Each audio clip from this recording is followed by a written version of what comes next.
Graduate students of the School of International Studies and the Economic Graduate Student Union. John Stockwell is the highest-ranking CIA agent to go public. He is an ex-Marine and winner of CIA's Medal of Merit. He served as an officer in charge in Vietnam and as director of covert war in Angola. He served with the CIA for 12 years. John Stockwell is the author of 8 books, the most well-known being In Search of Enemies, which he wrote about the CIA and over which the CIA sued him. As a result, he received a court order ordering him to submit everything that he writes to the CIA for censorship, and which awarded all the royalties of the book to the CIA. This makes John the only author I know who regularly asks people not to buy his book. John has also written fiction, including a novel entitled Red Sunset, unique for its premonitions of glasnost in the Soviet Union. Last September, I spoke to John and I asked him if he could focus his talk on Central America and Nicaragua. At the time, the 5 Central American presidents had just agreed to the demobilization of the Contra, and the Nicaraguan elections were underway.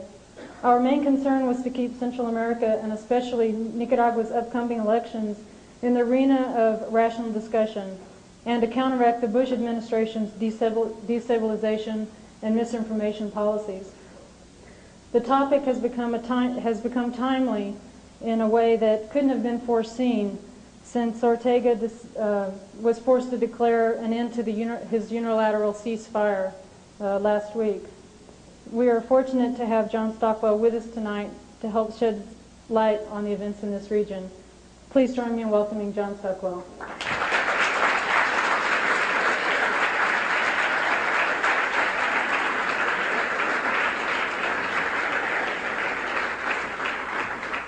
Thank you. Thank you very much for inviting me and for the welcome and for the good turnout.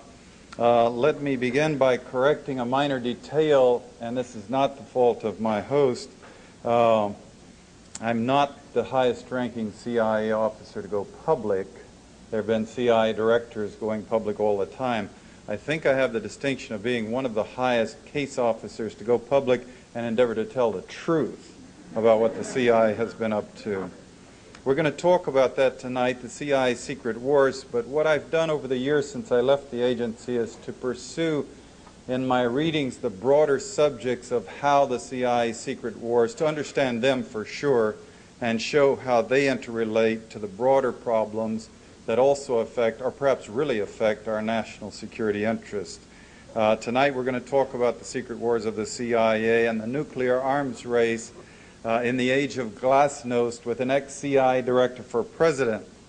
We've got Mikhail Gorbachev's policies of openness on the one hand and George Bush on the other side saying we're a kinder and more humane nation.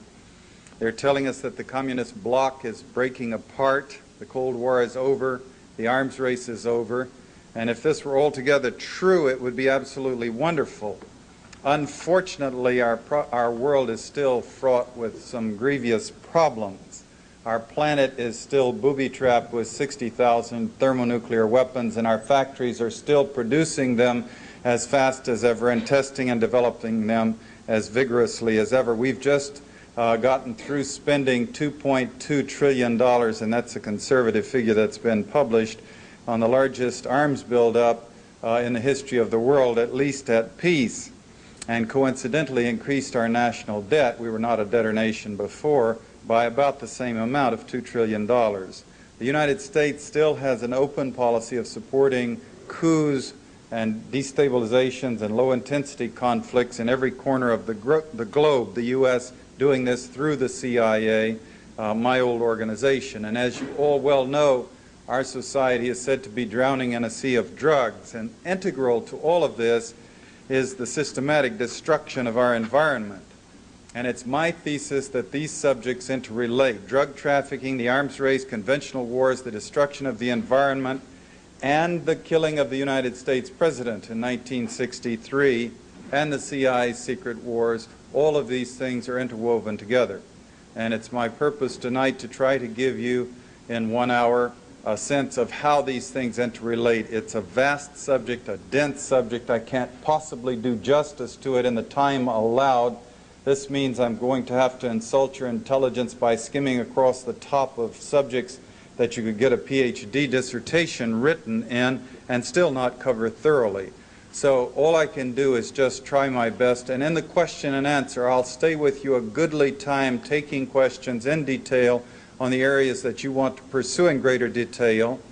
I also publish a bibliography, and we'll put the address up here where you can order copies of it, of the best 120 books that I've found on the subject, and I have a brief review of each of the books in it and some introductory remarks that may help you to pursue this subject. Mind you, we have thousands of books have been written about national security and world security and U.S. security, and these are merely the best 120 books that I've found on the subject. This massive documentation, of course, is the salvation of the intellectually tuned. I urge you to read for yourselves. Do not take anything I'm saying tonight as the gospel. I'm telling you that our leaders lie to us. They lie to us systematically. They lie to us with a purpose that may not be your purpose. Some of their lies, if you're a young man, may motivate you to go off someday and die, be killed, or to kill people. And the only way you can defend yourself against other people programming you, because we are programmable. Marine Corps boot camp taught me that. They can teach you and get you fired up, rah, rah, rah, and then say charge, and you'll charge up the hill without asking why, and perhaps not come down the hill feet first. The French have a saying that I mangle in translation: them that don't do politics will be done. If you don't defend yourself by filling your mind with a true understanding of what's happening in the world, then others will fill it up for you, and then at some point in time use the information and the conditioning that they've planted in your mind and breast to use you, if you will. Once again, I have a bibliography. I urge you to read for yourself. I urge you to reach inside the books and go to their bibliographies and pursue the subject on beyond and travel and inform yourselves. We're going to take Nicaragua tonight. We're going to get into these awesome subjects of the arms race and whatnot from my specialty, which was CIA's activities. I was a manager in 3 of the CIA's so-called secret wars, or low-intensity conflicts, or whatever you would call them. We're going to start with them, of course, and we're going to start with Nicaragua as a case study, because it's particularly timely, because the elections are coming up, because we've been beating up on Nicaragua for the last 10 years, and coincidentally, because it's very much in the news right now, today, tonight, during this last week. In fact, the Washington Post has special op-eds on it and editorial pieces on it today. I was just reading them in my hotel room. The Contras have moved several thousand armed fighters down into the country, but the State Department says they're not there to fight, they're just down there to encourage people to vote. But they're killing people, and Ortega sees his responsibility as trying to stop people from killing people in his country. He's doing exactly what President George Bush would do if there were a force in this country gunning people down.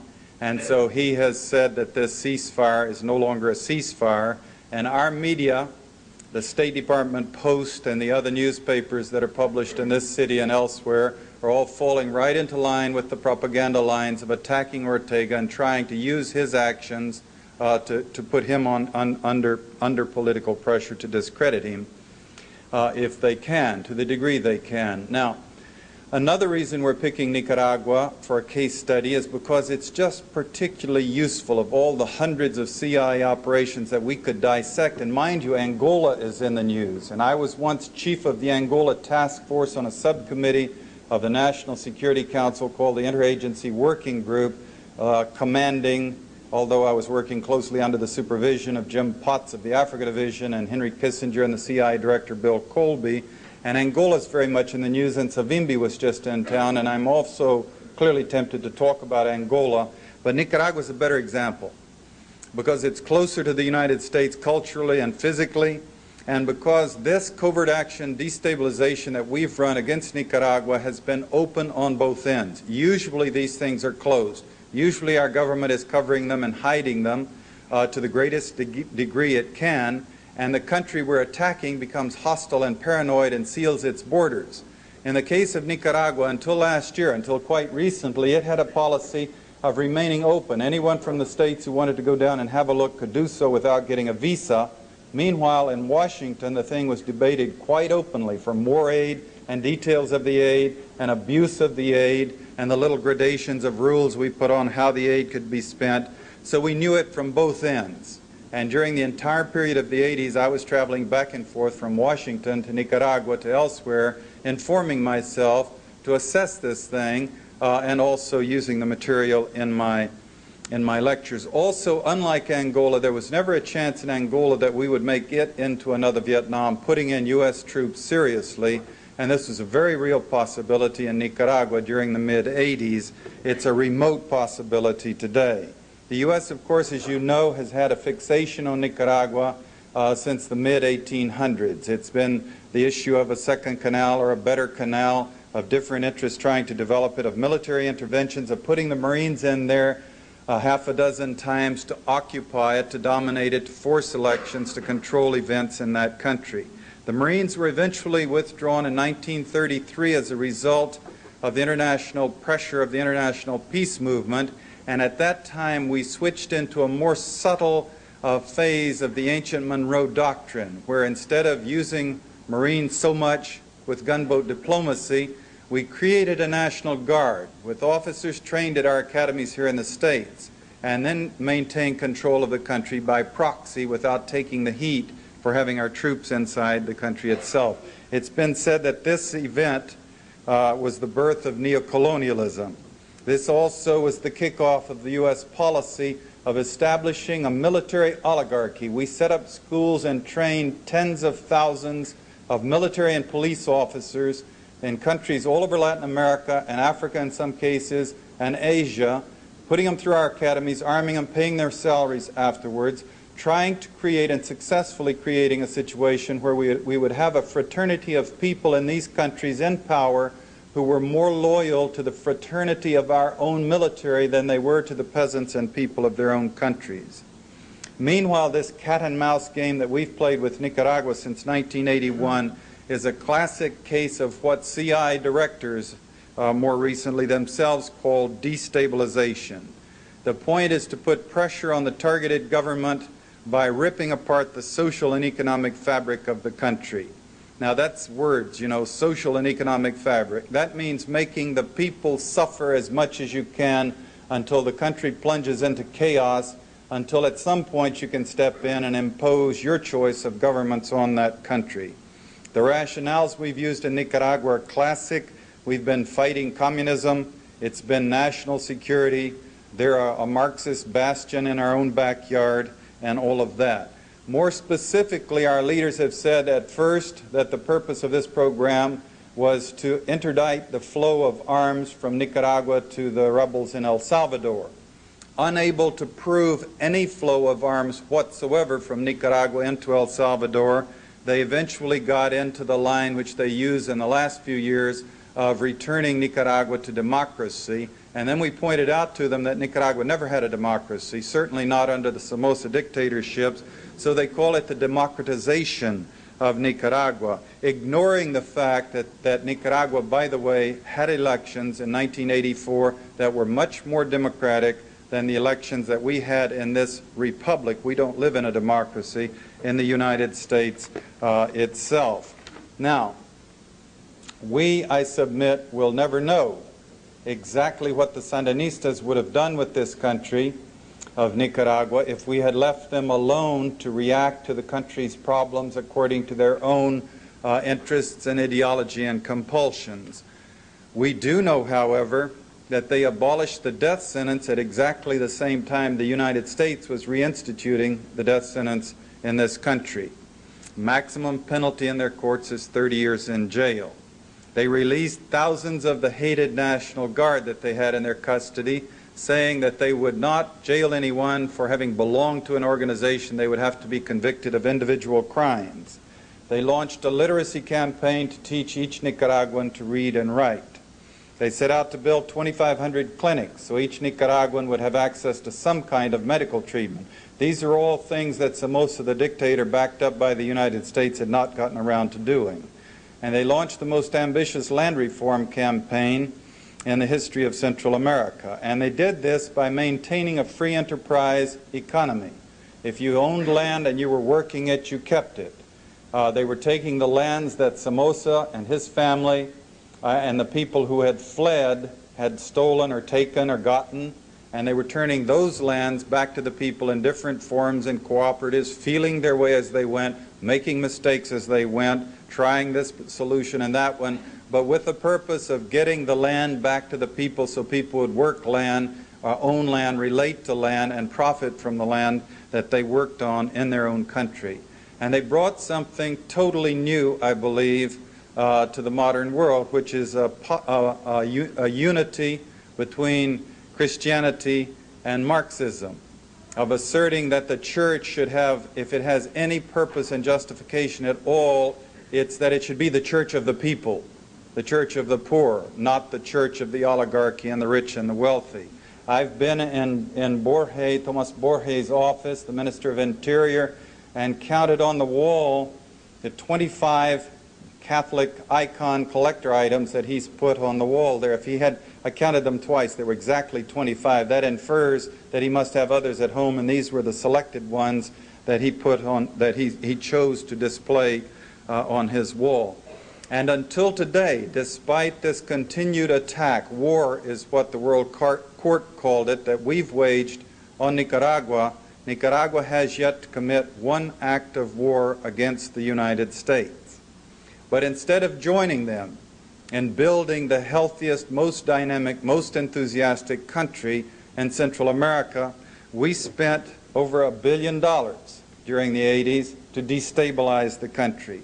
We set out systematically to create conditions where the farmer could not get his produce to market, where children couldn't go to school, where women were terrified inside their homes as well as outside their homes of being attacked, where the hospitals were treating wounded people instead of sick people, where government administration grinds to a halt, where the trucks don't run, the bridges are blown, the salaries aren't paid, you can't get a driver's license, all the infrastructure breaks down, and of course eventually international capital is scared away and the country plunges into chaos and bankruptcy. We created the Contra program beginning in about 1981.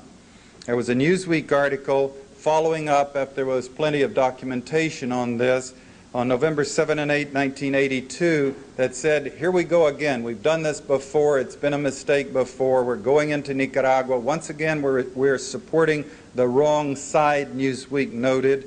It said that we had elected to support the only truly evil, totally unacceptable faction in the Nicaraguan equation, that being the remnants of Somoza's hated National Guard. But using Argentine trainers at first and then eventually CIA mercenaries, we armed and directed this small army from bases mostly in Honduras to attack in Nicaragua and destabilize. Systematically, they were blowing up granaries, sawmills, bridges, government offices, schools, health centers, mines, mining roads, ambushing trucks, raiding farms and villages. We have massive documentation of all this because the country, as I said, was kept open. For the first few years, CBS, NBC, ABC, BBC, CBC all had crews down there in residence, and when there would be atrocities, they would rush up and film them. We also had what totaled eventually dozens of thousands of witnesses from this country and Canada and Europe and Australia going down and living right in the towns and villages with the people, and when there were atrocities, rushing out to film and photograph and document them. Like I say, massive documentation.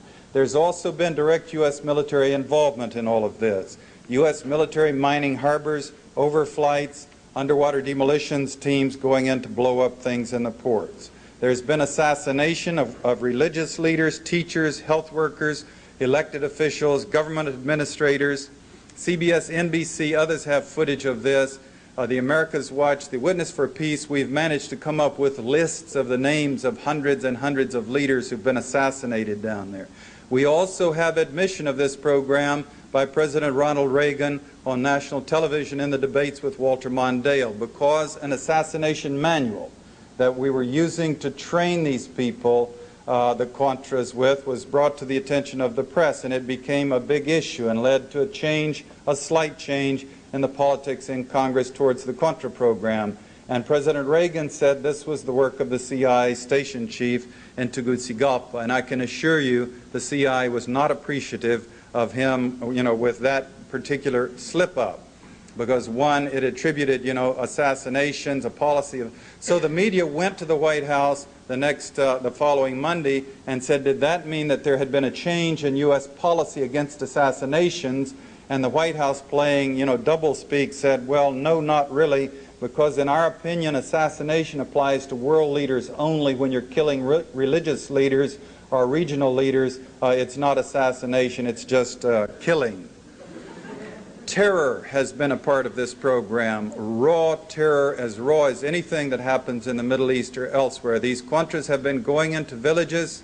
They've been hauling families out with other members of the family forced to watch. They've been castrating fathers, gang raping mothers, slashing off their breasts, again, while the children are forced to watch. 22,000 is the figure the New York Times gave the last time I counted as the number of people killed in this thing. And again, this is nobody's propaganda. This is documented and condemned by the World Court, by the Presbyterian Church, by the Methodist Church, by broad segments of the Catholic Church, and again by these dozens of thousands of witnesses who've gone down from other countries to see for themselves. As you recall, President Reagan remained throughout unapologetic for this activity. He took pride in saying, quote, I'm a Contra.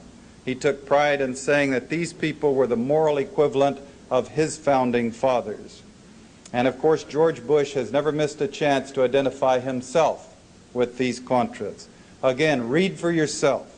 Read Contra Terror by Reed Brody, former Assistant Attorney General of New York State. Read The Contras by Dieter Ike. Read With the Contras by Christopher Dickey, a so-called moderate journalist representing the Washington Post in Central America. Read Witness for Peace, What We Have Seen and Heard. Read The Lawyers Commission on Human Rights. Read The Violations of War on Both Sides by the America's Watch. Read The Mosquito Indians in Nicaragua. Read Washington's War on Nicaragua by Holly Sklar. Or go to Nicaragua and see for yourself. You have to get a visa now, but there's not one person in this room who cannot find a way in the coming summer, for example, or during the winter even, to raise enough money to go to Nicaragua and see for yourself. And I urge you to do so because we have a unique situation. It may be 10 or 20 years before there'll be another covert action which is so open that you can be sure of the facts, you can have absolute knowledge of what your government is doing there, and you can go inside the country and circulate and see the effects of our destabilization policy on the targeted country. Of course, throughout these years, there's been a relentless propaganda program to discredit the Sandinistas. We've labeled the Sandinistas as totalitarian dictators. We said at first that they were flowing arms into El Salvador. We claimed when they put together a military machine to defend their country from this attack, we claimed they were building a war machine that, quote, threatened the stability of all of Central America, without noting that they did not have strategic weapons. They did not have tanks and bombers that could, in fact, attack other countries. We charged them with censorship, specifically closing down La Prensa newspaper, and it was several years after we were crowing about this censorship by the government before it came out that La Prensa was on the United States government payroll. The National Endowment for Democracy, using U.S. government funds, was subsidizing La Prensa as our propaganda arm right in the capital of that country while we brutally destabilized that country. And of course, in 1984, we launched a vigorous campaign to discredit their elections. Now, they had elections that were supervised and witnessed by United Nations groups and other groups who said that they were as fair as any elections they had seen in Central America in many, many years. And these elections were quite an embarrassment to Ronald Reagan, who was then the champion of the Contra program in this country, and I'm sure to George Bush today, because they were quite a bit more democratic than the elections that we held in this country during the same year. I suggest you go to the Covert Action Information Bulletin number 25 from the summer of 1986. There are later versions of the bulletin being sold outside tonight. for an article by Mr. Michael Parenti discussing the democracy in Nicaragua. They had 7 parties with candidates running for election. We had 2. They turned out 75.4% of the vote. We turned out 53% of the vote in this country. They voted directly. We voted for electors who selected our leaders. They passed a law that every legitimate party would have an equal amount of money to spend for campaign purposes. In this country, if you can raise more money, you can buy more television time, you have a much better chance of winning the election. In fact, in terms of direct voter participation in this republic, we are not a democracy, we're a republic. In terms of voter representation, we're rated 75th in the world, just before South Africa, which is 76th. Another element of propaganda that we were slamming them with was claiming that the Sandinistas were smuggling drugs to finance their revolution. We staged scenes paying the pilot Barry Seals, plea bargaining a deal with him to land a plane in Nicaragua to kick some bales of marijuana out on the runway to photograph by satellite so President Reagan could put them on television saying this proves they're smuggling drugs. In fact, the record is out massively clear. The Contra program was smuggling drugs. I won't go into the details right here now. In the question and answer we will. I'll mention them later. But we had the Senator Kerry investigation. We had also intensive investigation by our media. We have dozens of cases where people in the Contra program, including Adolfo Colero's brother-in-law, caught smuggling cocaine into this country using the national security shield or passes, using telephone numbers from the White House to get themselves cleared when FBI or DEA officers would come down on them. We claim the Sandinistas were responsible for terrorism in Central America. And this case, of course, has never been made. Meanwhile, however, the United States has been supporting with literally billions of dollars the activities of death squads that were slaughtering people brutally in countries like El Salvador and Guatemala. And we've been blaming the Sandinistas for the misery in Nicaragua. And the country is miserable. They say no hay. We don't have everything. There are shortages of everything. The country is suffering. But U.S. representatives go down there and have a look and come back and go on television and say, you won't believe the place. It's the most miserable country I've ever visited.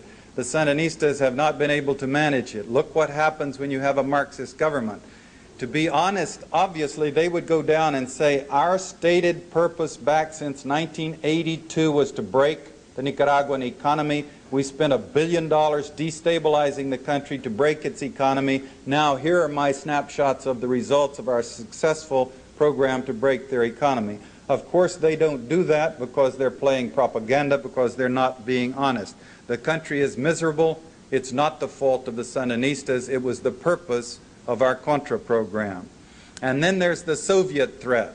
President Reagan saying all those years, you know, that we were having Soviets in our own backyard. He used to like to say there were Russians flying airplanes in this hemisphere, meaning into Nicaragua, for the first time in all of history. And like much of what he said, you know, his mind didn't work clearly on all 3 cylinders at best. Like much of what he said, this was not accurate. Anyone who would think for a minute would note that Aeroflot has been flying into Canada, into Mexico, into Latin America, into New York City for 30 or 40 years on a daily basis, not to mention flying in and out of Cuba continuously. So the statement simply was not true. But again, altogether, over this period of time, we spent $1 billion to destabilize this country. You can only weep to think what could have been done with that money to build schools and clinics and irrigation projects in Nicaragua to create a healthy country. To this date, they have not committed an act of war against us or broken relations with us. We could go in now and reverse this program and work with them to alleviate suffering instead of to make people suffer. Now they've sent the Contras back into the country, they being George Bush and the CIA managers. They are still providing them with what they call humanitarian aid, and in a war situation there is no humanitarian aid for the combatants. You're buying uniforms and boots and food for them while private sources give them arms. They've sent several thousand of these troops into the country now to resume the military activities to destabilize the country as it goes into its second election process. And when Ortega has said we can't have a ceasefire if they're killing people in the country as they're doing, then we attack them and say, see, it's all their fault, as we've been doing throughout. This thing that happened in Costa Rica last week, where George Bush was down there for a meeting and he met with Ortega, and Ortega announced that he would have to nullify the ceasefire and put his troops back into trying to maintain the peace, was George Bush's reaction was the ugliest thing, I mean viscerally, in terms of the dignity of a world leader, that I recall seeing since Lyndon Johnson was president of this country. As a Texan, I can say that. He was not a graceful man. Bush, with an ugly look on his face, referred to this little man in his green uniform breaking up our garden party. And Ortega eventually replied, and then he kept saying, us democratically elected leaders, and he's coming in here breaking up our garden party. Now, he didn't bother to mention, and I must say the media, working like silly putty to his lead, nobody said at the time, none of the commentators said at the time, but President Bush, do you forget Ortega was also democratically elected? And no one stood up and said, yes, but people are dying in Nicaragua. What can he do? Instead, George Bush was lashing out at him and continues to do so. And the leading candidate against the Sandinistas, against Ortega in the next elections, is none other than Violeta Chamorro, a long-time CIA agent affiliated with La Prensa newspaper that was on the CIA payroll throughout the 80s, like Anastasio Somoza, Napoleon Duarte in El Salvador, Roberto Dubuisson in El Salvador, Manuel Noriega in Panama, the Shah of Iran, Mobutu in Zaire. This woman is a CIA agent who is now being run for open office in Nicaragua.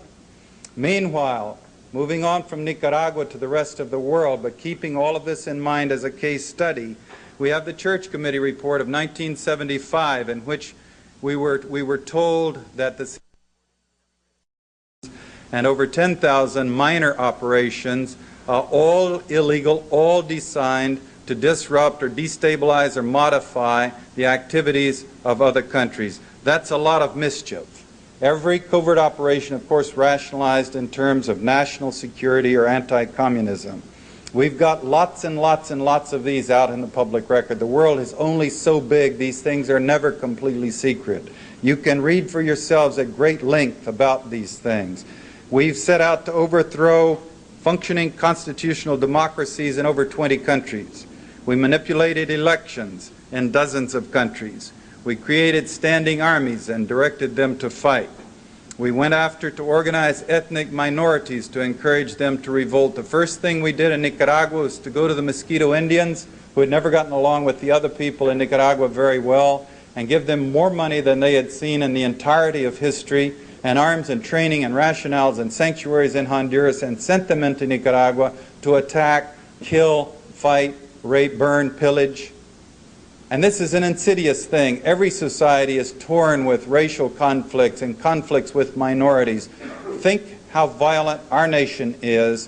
Think what if there were a superpower so big that we didn't dare even flap back or strike back at them, that were coming to our minorities with huge sums of money and arms and training people from our minority groups and sending them into the country to do open acts of violence. How we would rise up and the bloodbath that would ensue. And this has been a technique the CIA has used in Nicaragua, in Thailand, in Vietnam, in Laos, in the Congo, in Iran, Iraq with the Kurds, in different parts of the world. We created, trained, and funded death squads like the Treasury Police in El Salvador that are responsible for killing as many as 70,000 people, according to the count of the Catholic Church. And we've assassinated world leaders, including the United States President in 1963, and I'll get to that in more detail in just a moment. Getting back to the subject of democracy, since that's something that Bush and everyone is talking about right now, I remind you of Chile. In 1973, the CIA organized the overthrow of Salvador Allende, the democratically elected president of Chile. And he was killed in the process, and we killed General Schneider, who was the pro-U.S. defender of the Constitution there, in order to put the CI's representative Pinochet in power. And Henry Kissinger's, when he was grilled by the Congress over this program, his rationale was, yes, the issues are much too important for the Chilean voters to be left to decide for themselves. Now, there was a long CI destabilization and propaganda campaign against China. We were parachuting teams from Quemoy, Matsu, Tibet, Burma, Thailand to destabilize China with the propaganda campaign. The propaganda aimed at the United States as well as China and other parts of the world, until eventually we talked ourselves into the Korean War, in which 1 million people were, where we fought China in Korea and 1 million people were killed. There was a long CI destabilization and propaganda campaign against Vietnam until we talked ourselves into going into Vietnam to fight, and 2 million people were killed. Again, read for yourselves. Read Bill Blum's book, The CIA, A Forgotten History. Read Portrait of a Cold Warrior by Joseph Burkholder Smith, who was a CI case officer in Southeast Asia.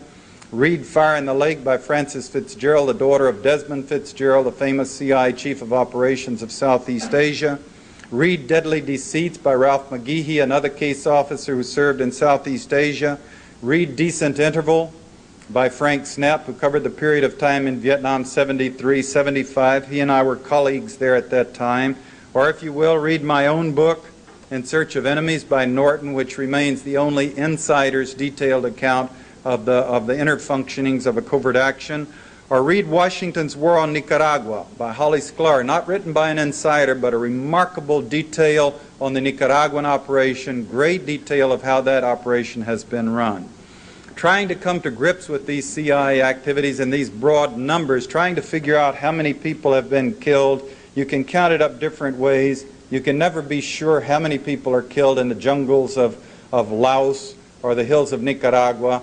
But adding them up as best we can, we come up with a figure of 6 million people killed, minimum figure. It has to be more than that.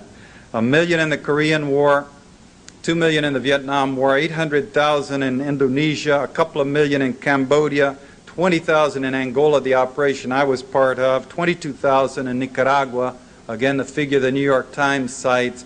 You're dealing with large numbers of people who died, who would not have died if our tax dollars had not been spent by the CIA to exacerbate situations and destabilize and set people to fighting. So you began to analyze these figures to figure out who are these 6 million people we've killed. And again, that's a minimum figure. The conservatives tell us it's a dangerous world. Our enemies have to die so we can be safe and secure. Some of them say, I'm sorry about that, but that's the way the world is. We have to accept this reality. So you begin to study these things and rip through them and analyze them and break them apart, and you find some shocking common denominators come out to you. Namely, for example, since 1954, we do not parachute teams into the Soviet Union to destabilize the country in a brutal way. Coincidentally, 1954 was the first year the Soviets developed their actual capability of actually dropping atomic weapons on the United States.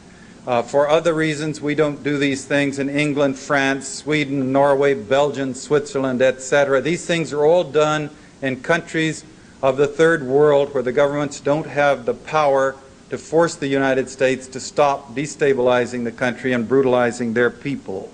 These 6 million people killed are people of the Mitumba Mountains of the Congo and the jungles of Southeast Asia and the hills of northern Nicaragua. Conspicuously, they're people who don't have ICBMs or armies or navies. They don't have any capability of doing physical hurt to the United States. The 22,000 killed in Nicaragua, for example, they're conspicuously not Russians. They're not Cuban soldiers or advisors. They're not even percentage-wise mostly Sandinistas. They're mostly rag-poor peasants, including a high percentage of women and children. Communists? I'm sorry, they're mostly Roman Catholics. Enemies of the United States? I can't give you that one either, because we have all these witnesses who've gone down to live in their villages with them, and they invariably come back to testify that the Nicaraguans are the warmest people on the face of the earth, and they love people from the United States, and they simply cannot understand why we would want, our leaders would want to rationalize spending $1 billion on a contraforce to go into their villages, to kill them and mutilate them while their families are forced to watch. Meanwhile, CIA activities, of course, have left their own permanent mark on U.S. society. The MK Ultra program, I'll talk about it in greater detail if you like in the question and answer. We don't have full detail about this, but we have enough to know enough to be thoroughly chilled by it. The pro-agency book, The Agency, by John Rainley, which is the memoirs of CIA founders Larry Houston, Ray Klein, and others, says that there were 175 different projects in that one program. We know of about 5 of them. These were experimentations with swine fever, with dengue fever, with deadly diseases, with psychedelic drugs on American population groupings without their permission in many cases. If you were reading the newspapers in October of 1988, you noticed that there was a settlement declared between the CIA and the victims at McGill University in Canada, where the CIA had been working with a mad psychiatrist who was taking the patients who came to him for help and shooting them up with hallucinogenic drugs to experiment with their minds instead of healing them. And this was a CIA program for which, with your tax dollars, we eventually paid damages to the victims. Read for yourselves again. As I say, read The Agency by John Rainley. Read Clouds of Secrecy by Leonard Cole, a professor from Rutgers, and you find that this program is still going on today. Read In Search of the Manchurian Candidate by John Marks, published by New York Times Press in 1979, based on 14,000 documents gotten out of the CIA under the Freedom of Information Act. Or go through the back issues of Covert Action Information Bulletin, which has a dozen solid articles about this program. Colonel White, one of the founders of this program, one of the founders of the CIA, retiring about the time I went in the mid-60s, wrote from retirement a letter about to a friend and then agreed to have it published. Why not, he said. And so we have it in his handwriting. He wrote, "I toiled wholeheartedly in the vineyards because it was fun, fun, fun. Where else could a red-blooded American boy lie, kill, cheat, steal, rape, and pillage with the blessings of the All-Highest?" Then we have the MH Chaos program and the COINTELPRO program, CI and FBI programs, where they were manipulating student and labor organizations and civic organizations, disrupting them, trying to redirect them. We have the findings of the Church Committee that they were getting journalists, up to about 200 journalists, including some of the biggest names in the business, and getting them to cooperate with the CIA to put its propaganda into our media so that we would be influenced with misunderstandings of what was happening in Southeast Asia, Korea, or Vietnam, or China, or Central America, other parts of the world that our government wanted to destabilize and attack and fight wars. Co-opting professors to work with the CIA to manipulate student groups and build files on students, publishing 1,200 books in which they were paying professors, scholars, journalists to write books in their names. And these books are still in our libraries today because the Church Committee couldn't force the CIA to reveal the titles. CIA propaganda, so that if you're doing your dissertation on the Vietnam War, for example, probably 1 or 2 dozen of the books that you'll have in your bibliography, if not more, will in fact be CIA propaganda, and you can only guess and try to discern which is which. And this is not ancient history. FBI Director William Sessions announced about this time last year that he was disciplining officers that he found had been improperly targeting CSPIS and 160 other civic organizations. And this summer, the Congressional Committee said there were a total of 1,600 groups that had been targeted and listed, as they say, improperly by the FBI. Again, the same type of programs as the MH Chaos and COINTELPRO programs. And that's just FBI. The CIA was doing the same thing during the same period of time, but there's been no confession or revelation of what they were doing, nor has there been a publication of the lists of the names of the groups that were targeted. So if you had trouble in one of your groups, you can only guess if it was because of FBI or CI disruption or just pure and simply human foible. Drugs. Every major area of operation in which the CIA has worked has left behind a major functioning drug cartel. Again, this is a major subject we could talk about all night. I'll just mention it. We can go back to it in detail if you like in the question and answer. The French connection grew directly from the OSS, the CIA's predecessors, getting Lucky Luciano out of prison and funding him to activate the mafia to work with the U.S. forces during the war and then right after the war to break up the strikes on the docks in Marseille. The Golden Triangle in Southeast Asia grew directly out of our covert policies there. Before it had been run by French intelligence with the Corsican Mafia. We took over with our Air America and civil air transport planes, flying in arms to our allies, flying back out with the heroin. The first target being U.S. GIs during the Vietnam War, the second target being the United States itself. The Golden Crescent. Afghanistan, of course, is the largest covert operation the CIA has run to date. We understand in terms of the hundreds of millions of dollars it's cost, going on for over a year, and sure enough, after about 6 years, the Golden Crescent in that area becomes the largest source of heroin in the world today. And then again, to mention the Medellin Colombian cocaine cartel getting the big surge of its activities during the 80s, the importation of cocaine in 1981, according to the DEA, being 1,000 kilograms, jumping to 35,000 kilograms, a little over 35 tons in 1987, while we have, again, the findings of the Kerry Committee, the findings of investigative journalists, the massive overlapping between the Contra program and the Medellin smuggling drugs into this country. The beauty of it being that the Contras, the people who were running the Contra program for the CIA, were eminently corruptible, and the planes would fly down with arms and come back to our National Guard and Air Force bases where they had CIA clearances. So they could land at Homestead and then have passes to, load onto the trucks and clear the bases without being stopped. And when they would be stopped, or someone like Leon Kellner, the attorney down in Florida trying to prosecute, word would come down from the Attorney General's office, to tell them that it was national security, that they should not try to prosecute this thing. Even Adolfo Calero's brother-in-law caught involved in the importation of 200 kilograms of cocaine into this country and not prosecuted again because they said it involved U.S. national security, namely the destabilization of Nicaragua. See for yourselves. If you like to get your information from video, see Guns, Drugs, and the CIA, the Frontline PBS show, or read for yourselves. Read The Great Heroin Coup by Heinrich Kruger.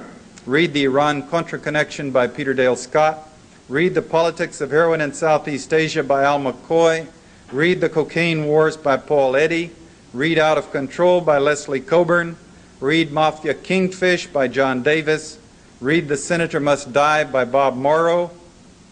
80% of the people in this country have been polled for some time when they're pinned down. Do you believe that Lee Harvey Oswald acted alone in killing John Kennedy, or was there a conspiracy? 80% of the people have been saying there had to be a conspiracy. But we were saying this without having the facts, without being able to say what kind of a conspiracy, who was behind it. Now we have the facts out in abundant detail. This, by the spring of 1963, the liberal President John Kennedy had antagonized a number of powerful and very ugly forces in this country. The CIA's O.P. Mongoose JM Wave Group out of Florida that had been attacking Cuba like the Contras in Nicaragua with lots of atrocities and vicious activities and a program to assassinate leaders including Fidel Castro. They hated Kennedy because the Bay of Pigs fiasco, although it was their fault, it was bungled. They blamed him for not sending in the Marines to bail them out. And they hated him for that, and they hated him for making a deal with the Russians to have the Russian missiles withdrawn from Cuba with the promise that we would not invade Cuba. And also at the same time, because of that deal, Kennedy was shutting down their destabilization Contra-type program going from Florida into Cuba, and they hated him for that. They were very angry, and they were armed, and they were practiced and trained at military-type ambushes. The right-wing military was angry because Kennedy had decided to pull us out of the Vietnam War. The conservative Dallas businessmen were angry because he was moving to terminate the oil depletion allowances that had made them so terrifically rich over a period of years. The Deep South was becoming enraged because this was an era of deep segregation, and he was beginning to say, we've got to let go, we've got to loosen up, we've got to stop the segregation in the South. And some very heavy people were very angry and fighting, killing mad about that. And the mafia was in battle. John Kennedy, the president, and his brother, Bobby, the attorney general, had for years been waging a war against the mafia, trying to put the leaders in jail, throwing Carlos Marcello, the Don from New Orleans, out of the country, going after them in a serious, systematic way. And it turned out that there were numerous threats and indications of the mafia's plans to kill the Kennedy brothers, the war, as they saw it, between themselves and the Kennedy brothers. So what happened was a team of what they call CIA renegades, because it wasn't the coat and tie people inside the building like myself and David McMichael, I think, is sitting in the back, CIA officers who were of the establishment inside. It was the renegades down in Florida who were working this destabilization activity against Cuba, working with Cuban exiles, overlapping greatly with the mafia, which was involved in this flow of drugs from Cuba into the United States. These people plotted a military-style ambush in Dallas, and they set up a team of shooters on the top of buildings. They had the cooperation of someone in the Secret Service. They had the cooperation of the Dallas police. They got the parade route redirected. They got Kennedy into the cars into this place where we would have to make a 120-degree turn. The Secret Service driver stopped when the bullets began flying, and anyone who's been through that kind of training, and I've been through their bang and burn courses, they drill it into you that when the bullets start flying in a situation like you have a president or yourself or something, you mash down on the gas and you get the hell out of there. You don't stop and look around, as this seasoned Secret Service driver did, in fact. And Kennedy was shot down short distances from shooting stations, probably 4 of them, firing probably 7 shots. He was hit twice, once in the back, once in the front of the neck, and twice in the head. Connolly was hit once or twice. 2 bullets were fired on each side of the thing. The convoy then blasted away and got out of there. Immediately, the FBI launched the cover-up, the announced purpose by the people in the establishment being to prove, to reassure, as they put it, the nation that it was the work of the lone assassin, Lee Harvey Oswald. The evidence was tampered with massively. The president's body was altered. The photographs of the autopsy were altered. And 49 witnesses were killed so they could not blow the whistle and testify and blow this thing open until this day, despite the fact that the House Committee in 1979 concluded that it was a conspiracy. There has been no formal investigation by the Justice Department of the conspiracy to kill our president. This was nothing less than a coup d'etat. They, the conservatives, the ones that hated John Kennedy, were faced with his re-election and possibly his brothers after that, and they could not be bothered to wait for democracy to take its course, so they plotted an ambush and they killed him. And their choice, a man who was playing ball with them, who was accepting money from the mob, Lyndon Johnson, moved right into the presidency. And the oil depletion allowance, the Vietnam War, the essential things they wanted, they got immediately. The crusade against organized crime was dropped, and world went on as they wanted it to, according to their wishes, without their having to bother with an election. Read for yourselves. We've got a number of meticulously researched books out on the market now, and a bunch of people who are determined to bring this out, and finally, 2.5 decades later, make it clear to the people that the government must sooner or later face the truth and go after and punish the people who are responsible for assassinating our president. Read High Treason by Grodin and Livingston. Read The Senator Must Die, or Betrayal, by Bob Morrow. Read On the Trail of the Assassin by Jim Garrison. Read Contract on America, the bestseller that's afoot today by David Scheim. Read Mafia Kingfish by John Davis. Read Gumshoe by Josiah Thompson. Read Reasonable Doubt by I.H. Hurt. Read Best Evidence by David Lifton. Read Secrecy and Power, The Life of J. Edgar Hoover by Richard Powers. Among other things, you'll find that J. Edgar Hoover, the FBI director, was a major hoodlum. He was the master of blackmail in this country. Everyone in Washington knew it. He was building files on senators and congresspeople. If they crossed him, they would be exposed. If they tried to force an investigation of the FBI, they would be exposed personally. If they tried to force investigations of the mafia, they would be exposed. Richard Nixon had mob ties dating back to his first election campaign in California. Lyndon Johnson, anyone down in Texas could tell you that his campaigns were very dirty. And now we come to the breathtaking scandal of having this man, Manuel Noriega, who's a former paid CIA agent under 6 presidents. That's according to George Bush. He revealed that information in the presidential debates with Michael Dukakis. This man Noriega, the dictator of Panama, an indicted drug dealer, boasting that he has blackmail control over George Bush, the United States president. I refer you to the Newsweek May 23, 1988 issue, in which it's about Noriega. It concludes with Noriega's quote, quotation marks, "I have George Bush by the balls."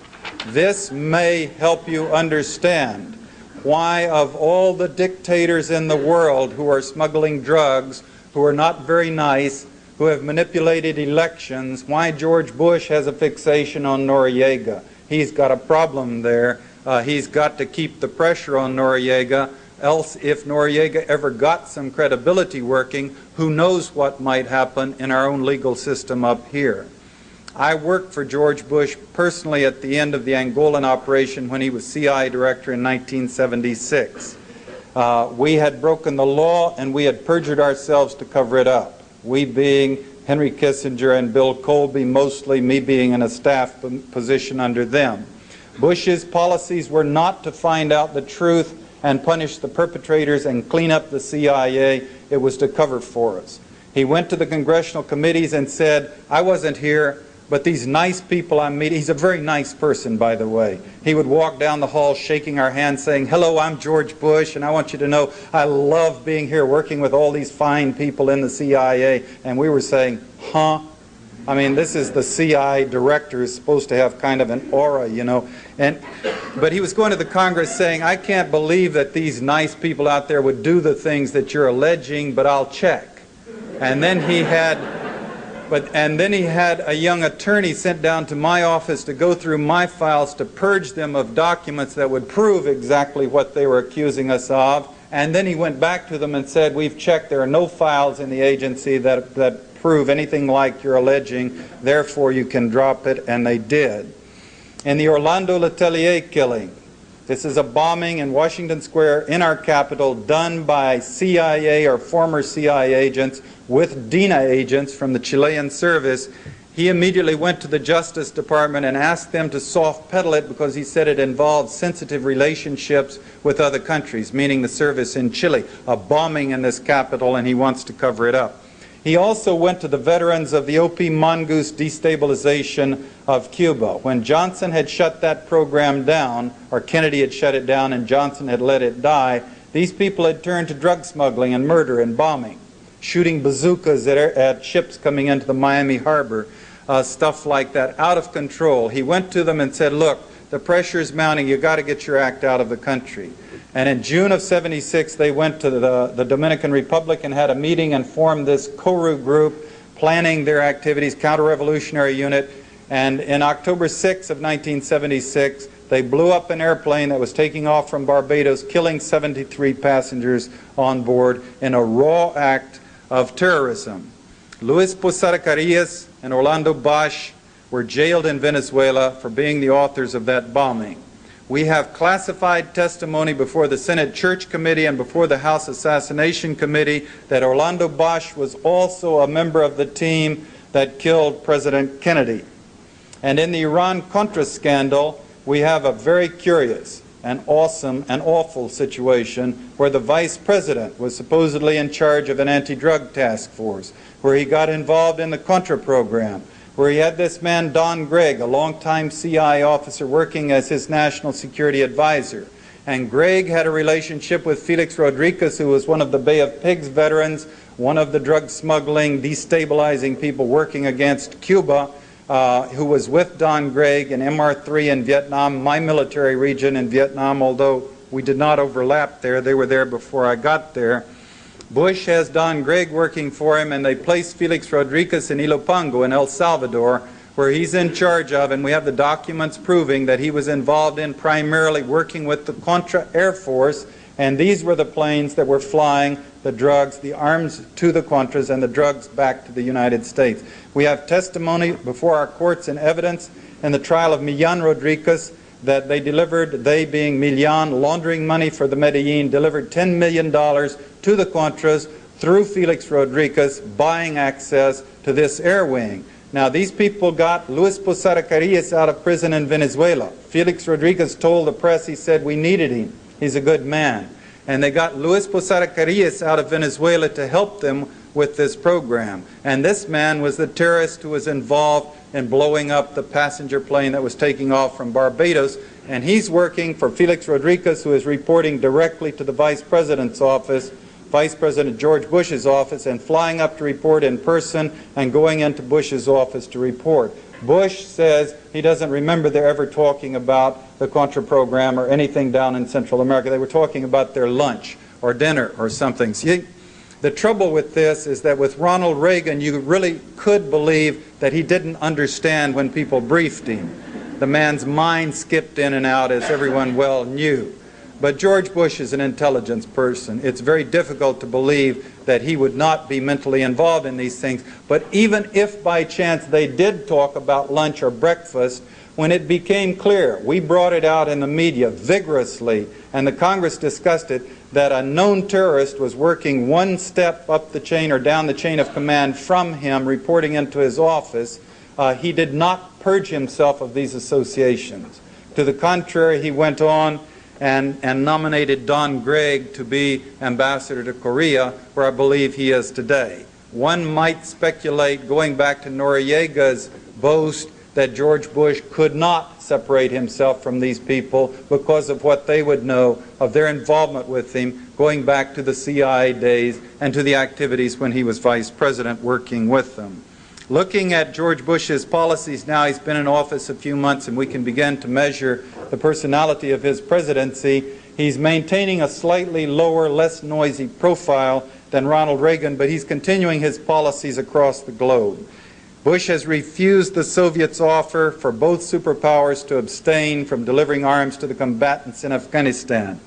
He has asked for military aid for the Contras in Nicaragua so they could continue fighting. He is pressing ahead with vigorous plans to interfere with the elections in Nicaragua. That's exactly what's happening now when these Contras are going back across the border in uniform with their weapons to disrupt the elections in Nicaragua today. He has already interfered with the elections in Panama. As you recall, the Congress allocated $10 million for the purpose of disrupting those elections. He encouraged a disastrous coup d'etat in Panama that blew up, I must say, in his own face. He's delivering arms through Thailand into Kampuchea, destabilizing that country that hasn't had a moment's peace for 25 years. And he's continuing to deliver arms to Jonas Savimbi in Angola, including Stinger missiles, ground-to-air missiles, after Savimbi has boasted openly of shooting down passenger planes. And he's continued military support for the death squads in El Salvador. And under the guise of the drug war, he's putting U.S. military into Latin America, where they're doing the same thing in countries like they've been doing in El Salvador, flying planes, strafing and rocketing villages. Meanwhile, despite Glasnost, the Soviet record is not all that much better. They're continuing to pump arms into Afghanistan and Kampuchea. They're increasing expenditures on their military. In fact, Glasnost was not intended to benefit the Third World. The impetus behind Glasnost was Soviet economic problems, not sympathy for the Third World. If you go back and read Andrei Kozyrov's article in the New York Times on January 7 of 1989, you find he's calling for the Soviet Union to join with the United States in the capitalist solution, in supporting the status quo and what they call stability in countries of the world, in the interests of world trade in which the Soviet Union would become more active. And we find the most shocking thing of all to date is that today Soviet attack helicopters designed for the fighting in Afghanistan are now being used in joint operations with U.S. military and Peruvian military in Peru to strafe and rocket villagers there. Meanwhile, you've got to be screaming, why? What is the purpose of all this? And I promised you I'd bring it all together and show you how these things interrelate. And in a very few minutes, I propose to do that so we can get on to the question and answer period, which is really the most fun part where you can direct, your interests in these things. Why would we spend billions of dollars to destabilize every corner of the globe for 4 or 5 decades? Economics. I mean, it's a complex world. There are lots of reasons. There are people who do these things just because they think they're fun, to blow things up and kill people. But economics, the biggest stuff. $150 billion drug trade speaks for itself. The second most profitable industry in the world, of course, is the production of arms. $3 billion a day bought and sold of weapons. The defense corporations making 20 to 24% profit. We just got through spending a total of $2.2 trillion on the largest arms buildup perhaps in the history of the world, certainly of any peacetime arms buildup. And our debt increasing by just about exactly the same amount during that period of time. The result is that we've created a society that's dominated by what President Eisenhower called the military-industrial complex. The U.S. taxpayer is now carrying a gigantic burden. 1/3 of our budget is for the military. 53 cents, according to the Washington Post, of every tax dollar goes to the military. We began the conditioning to war in this country, this permanent war complex we maintain, pretending we're good guys, at the age of 2.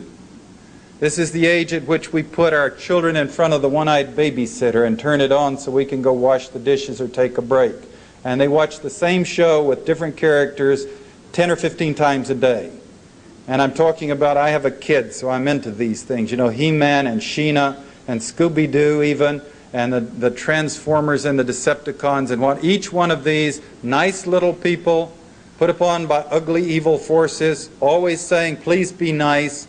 The evil forces insist on attacking, and at the last minute the good guys rise up and stomp them down.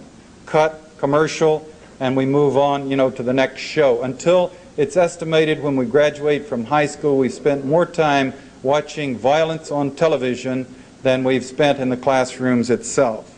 And then you get into the movies we've been feeding ourselves during this military buildup during the 80s. Rambo, Commando, Red Dawn, the Rocky series, Under Siege, Delta Force, America, Missing in Action, Top Gun, Heartbreak Ridge, Death Before Dishonor, Platoon, Hamburger Hill, Tour of Duty, China Beach, and they go on and on. How many people saw the movie Red Dawn, by the way? This is fun. Don't be embarrassed. It's a great movie. Now, this story, it's science fiction. The producer of this movie went on television around the nation saying it was his purpose to create a movie that would that would draw people back to war, that would make them feel war could be a good and exciting thing. And this film was actually shown in Marine boot camps to motivate people, and to National Guard groups that were about to go down to train in Honduras for the possible invasion of Nicaragua. The science fiction is that they have a force, as you recall, of Russians, Cubans, and Nicaraguans who've invaded the United States, and they've gotten all the way to the Rocky Mountains. Now, you ask yourself why, the planning as they did the movie, why did they pick Russians, Cubans, and Nicaraguans?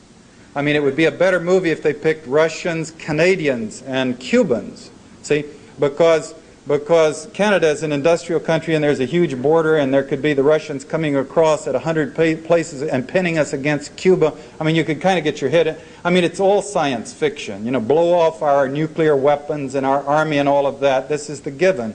So why did they pick Nicaragua instead of, say, Canada? And the answer is, of course, they were targeting Nicaragua for a possible invasion by U.S. troops. So they had to condition the people that Nicaragua would be the next enemy, the next target. Anyway, this force gets all the way to the Rocky Mountains, where they're eventually stopped by the high school football team. Now, I submit to you that the 80s, you see, is the decade of the middle-aged women. This is, you know, Dallas and Dynasty and The Golden Girls and Murder, She Wrote. Linda Evans, you know, is in better physical condition than I am, and Joan Collins is older than I am, and she's a sex symbol, and the Nautilus workouts and the jogging. I mean, an 80s movie would have been the Soviets, Cubans, and Nicaraguans with middle-aged school teachers running through the mountains and shooting them down and drinking deer's blood and all of that. So why did they pick the high school football team? You see, the answer is obvious. They're going to fight the next war with the 18-year-olds and 19-year-olds. It's not going to be the middle-aged 50-year-olds. We're too smart. We've seen the cynicism of war. We wouldn't buy it.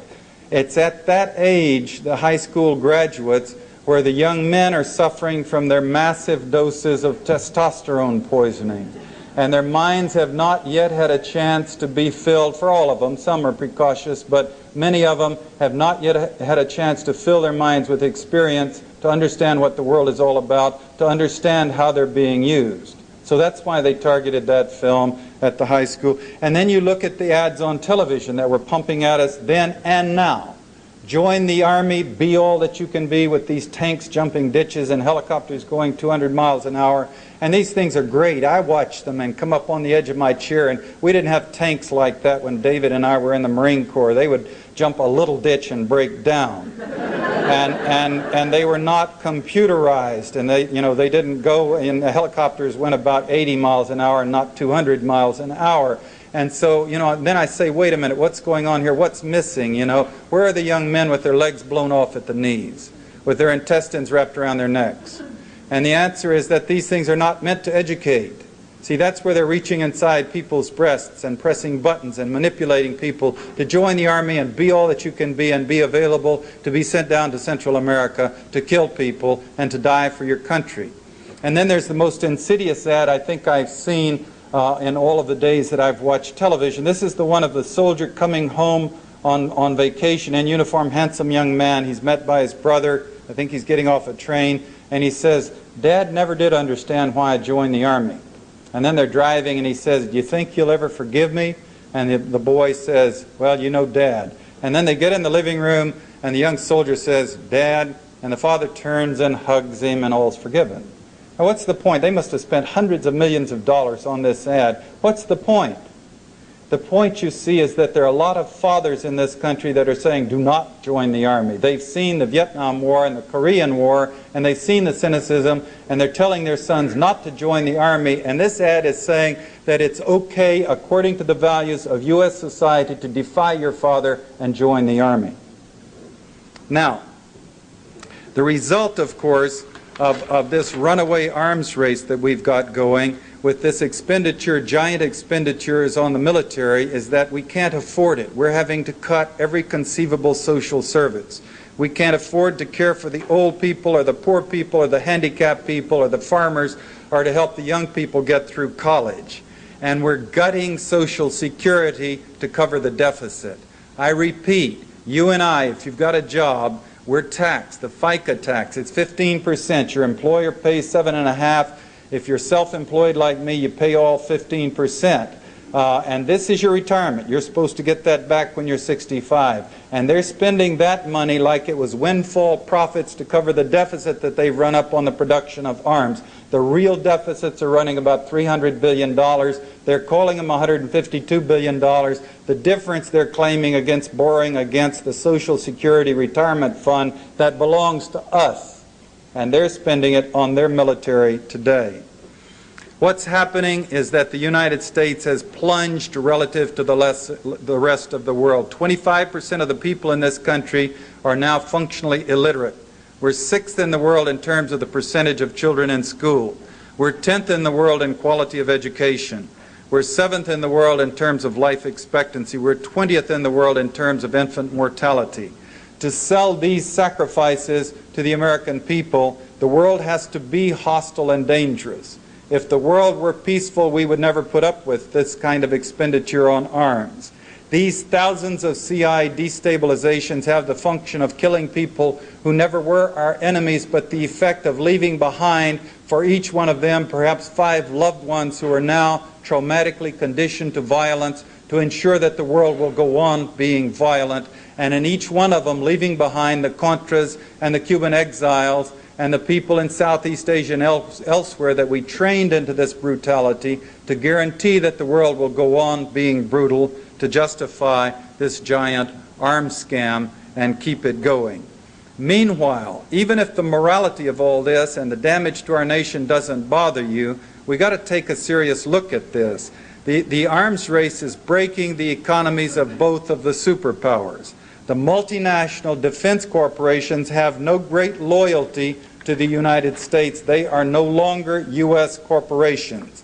They make enormous profits and invest the money overseas. They are quite willing to sell the U.S. economy down the drain in order to make their profits. While the United States is producing MX missiles which you put in the ground, which can never be used, and most significantly, they can never be traded. Countries overseas, our allies, not our enemies, are producing Sonys and Toyotas and passing us by in the trade deficits, and we're plunging deep into debt. To take a beautiful and clear, simple example, President Reagan spent more money on his more presidential energy on his Contra program against Nicaragua than any other aspect of the presidency. He spent more time talking publicly about his Contras than any other aspect of the presidency. His Contra program in Nicaragua, a country with 2 elevators, while Japan was proceeding to capture 30% of the international overseas exchange, and the United States became a debtor nation for the first time since World War I, with the greatest debt in the history of the world. The second reason that we've got to take a long, hard look at this system of doing business is because the result of a runaway arms race is the production of arms. We've saturated with the world, booby-trapped it, as Carl Sagan says, with 60,000 thermonuclear weapons. In 1981, we had the capability of destroying utterly 80 Soviet Unions, of rendering 20 planets uninhabitable. Now, despite the INF Treaty, the world is 4 times as dangerous as it was in 1981. The U.S. and the USSR have effected a 40% increase in the numbers of their strategic weapons, and they've made them more modern and more efficient. The U.S. is currently racing to deploy the B-1B bomber, the B-2 bomber, the MX missile, the Trident II missiles, and the Star Wars programs. Meanwhile, the Soviet Union is deploying 3,300 more accurate, more sophisticated strategic weapons that can target any corner of the United States. And the Soviet Union now, the makers of the Chernobyl plant, are marketing a nuclear reactor for use in space. Any country wants to buy one, they'll sell them one. And there are 9 other countries rushing to join the nuclear club. And they tell us these things are fail-safe. We don't have to worry about them. And even if you don't have time to read the books or the scientific articles or even the newspapers, if you've only read the headlines, you know that none of this stuff is fail-safe. Backing up a couple of years, in one 12-month period of time, the Challenger 2 blew up, a Delta rocket blew up, 2 Titan missiles blew up, a French Ariane missile blew up, a Chernobyl plant melted down, and a Soviet SS-18 blew up, and that was not a particularly bad year. We've dropped 7 bombs accidentally out of airplanes. I won't take the time to list them all, but the one over South Carolina we never found. And so they went in and bought a huge tract of the swampland and declared it a nuclear restricted zone. And that bomb presumably is still there in that brackish water rusting, unless, of course, someone else has found it. 6 submarines have sunk into the bottom of the ocean. We recovered 2. And one of theirs, at least 4 submarines down, twisted and rusting in the bottom of the ocean with their nuclear plants and nuclear weapons on board. The IPS reported last spring that there is debris from 50 nuclear reactors and nuclear weapons scattering the bottom of the ocean today. And we have hundreds of millions of gallons of radioactive waste that we have no idea what to do with, that will still be toxic 50,000 years from now, and huge stockpiles of chemical and biological weapons. And proceeding apace, integral into all of this, I haven't had the time to show the relationship, but I will if you want to ask in the question and answer, is the systematic destruction of our environment. Carl Sagan says a species divided against itself cannot survive. A planet divided against itself cannot survive. Eisenhower, as he was leaving office in a speech, said the people of the world genuinely want peace. Someday the leaders of the world are going to have to give in and give it to them. Helen Caldecott, talking around the nation on this issue with some passion, says, get involved, your planet is at stake. It's terminally ill with this public health disease, which is the arms race. If we don't clean it up, the planet will die. And she notes if you will get to work on it, you'll feel better about yourself and your planet and your environment and your life. And she notes very dramatically that if you do get involved in working on this problem, if the missiles start going off someday and there's a few minutes before the one lands on your town, at least you can turn to your loved one and hug them and say, honey, at least we tried. Now, if I stopped this right now, I would be doing you a great service because, you know, it is such an awesome down subject, terrifying and disempowering. And yet people have done dramatic things over history to change the way people interrelated with each other. Glasnost is a tentative, in some ways misguided, but nevertheless a step in the direction of people stopping this madness, stopping the arms race. That should give us hope. I'll just give you two quick examples, and then we'll go to the question and answer. One, these are carefully chosen. I've done a lot of reading on the subject of hope as well. One of these is the women's movement in this country. 80 years ago, a man could put his sisters, wife, daughters to work 12 hours a day, 7 days a week in factories and pocket their salaries. And if they didn't like it, he could beat them, and there was nothing they could do about it. And that has changed to the evolving situation of women today, not by accident, but by the determined struggles of feminist activists. And the reason I select this example is they did it without cracking skulls. They did it without killing people. They did it without violence. My point is that if the problem is essentially testosterone poisoning, as Carl Sagan calls it, we're not going to solve the problem with more testosterone poisoning or more violence. We have to find, on an evolutionary scale, a new way for human beings to interrelate with each other, or we're going to self-destruct as a species. And the other example, we're all disempowered. We're all so helpless. The individual here in Washington, or in Maine where I was a couple of nights ago, or in South Texas or California, you know, what can I do? And it's a tough one. We're up against the power structure. We're up against the military-industrial complexes with the media bought and woven right into the things, and it's a tough one. But the professor who stopped the war is a wonderful, to me, inspiring example. My war in Angola. Then young Professor Jerry Bender of UC San Diego, who had done his studies in Angola, and he saw what we were doing, and they bothered him. And he couldn't figure out what to do about it. How could he stop it? So one day he picked up the telephone and he called his senator. And he said, Senator Tunney, I have an expertise on Angola. I see what the CIA is doing. I think they're lying to you. I think it's dangerous. I would like the opportunity to brief you. I will not waste your time. And the senator listened to him and came back to Washington and found that we were indeed lying to the Congress. And he introduced the Tunney Amendment to the FY 76 Defense Appropriation Act that stopped my war in Angola. Now, some years ago, I came to talk to Admiral LaRocque at the Center for Defense Information here in Washington because I was way over my head, to ask him, you know, people ask me, Admiral, I said, what can I do? And I don't know what to tell them specifically. And this beautiful old man, we were having breakfast at his home, and he stood up. He said, I love that question. He said, I tell people, I don't know you, but you know yourselves. You know what your capabilities are. He said, I tell people if you can write articles, write letters, write books, write telegrams.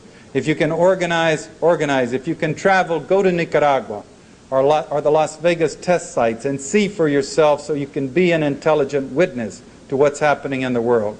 He said, and I quote, I tell people if they feel comfortable lying down in front of bombs, trucks with bombs on them, to lie down in front of trucks with bombs on them. But he said, I tell them you've got to do what you can do every day of your life. You can't wait until you graduate next summer or get married or get divorced or get a job, because these things malfunction all the time, and they're controlled by intellectual giants like Ronald Reagan. And the world may not be here by the time you graduate next summer or get divorced or get a job or whatever. Thank you very much for hearing me out. Thank you.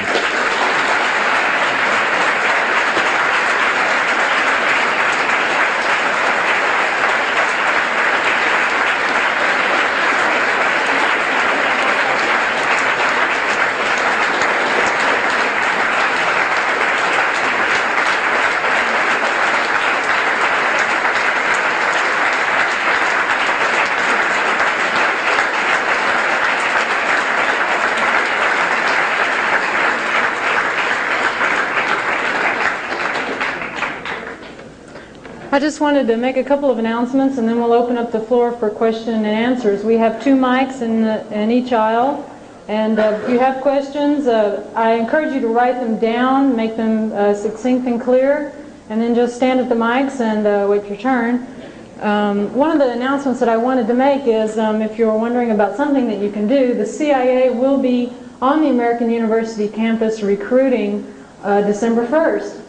And you can do something about that if you don't like that idea. The deadline for getting an interview with the CIA is next Monday. I would encourage each and every one of you to go and make an appointment with the CIA and talk with them and tell them what you think of them and tell them what you think about them being on American University campus. If you want an interview with the CIA, you need to go to the Butler Pavilion on the 4th floor in the Career Center, and you need to bring 20 copies of your resume. I hope you all go.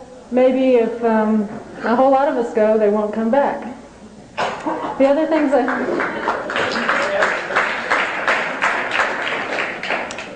things I wanted to say is this lecture is being broadcast on C-SPAN nationwide.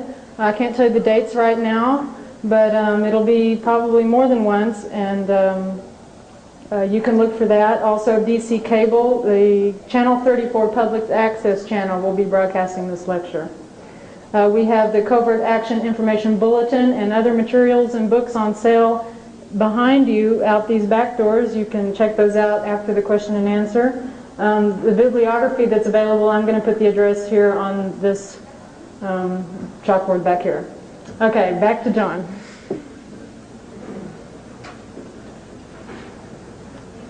Yes. Just the question, how did you come to see the light? And if you could just tell us briefly. Yeah. In terms of... Yeah. I can tell you very briefly. I can also tell you that this is a subject of another lecture that I give, which we call Getting In and Getting Out, a Career in the CIA, with anecdotes of how they recruit you and how they train you, and the experiences that turn your mind around, or did mine. And in the briefest possible terms, people like myself, I know, of course, myself quite well. David, I know pretty well. We're not people that change easily. By the way, David, why don't you stand up? They should know who you are. David is an organizer here in Washington who was in the 2nd Force Recon Company that I was in. He was a year or 2 ahead of me. We're not people that change easily. And we were conditioned by childhood experiences to believe that these were noble and right things to do, defending our country from the evils of this, that, and the other. I had to get into the CIA, all that conditioning in the Marine Corps, all that conditioning in the CIA. I had to get into, at the lower levels in the CIA, they keep the conditioning going. The cover stories. You don't talk punk talk, you don't talk goon talk. You don't send a cable to headquarters saying, send me out an assassin to knock off somebody. If you did, you would get put down. You'd get reprimanded. It's all very high-minded. There is some double-speak, and at a certain level, operations are killing people, certainly. But especially for the younger officers, they keep the myths going. I began to get a little higher. I never made it all the way to the top by any manner of means, but I did get into the management of 3 operations. I did get to be a chief of station where I was dealing with policy. I did get into a position in the Vietnam War in a key province where I saw the utter horror and debacle and shamefulness of the CIA's evacuation from Vietnam. And I'll let that be a separate question. If someone asks that, I'll tell you about the evacuation from Vietnam and how the CIA chief of station was delivering our secrets to the enemy and what happened to him after that. And then I came back to the States and was put in charge of the Angola Task Force, a big break for someone at the level of a GS-14. Just like Ollie North, who was Lieutenant Colonel, I was about the same grade with a similar background, except I had professional training. And I hope my gyroscope was bolted down solidly. His is missing a couple of key bolts down on the base, obviously, and wobbles a little bit. But nevertheless, I found myself in a position where I was literally occupying the responsibilities of someone much older. A GS-17 would normally have had that job.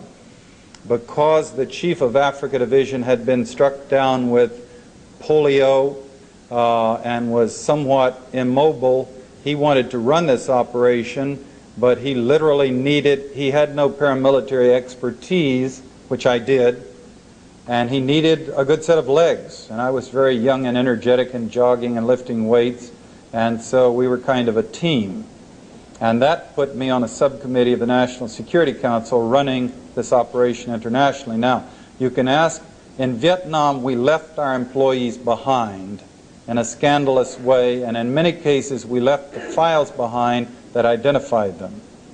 And this is something that no Marine officer could ever do and look himself in the mirror when he shaves anymore the rest of his life.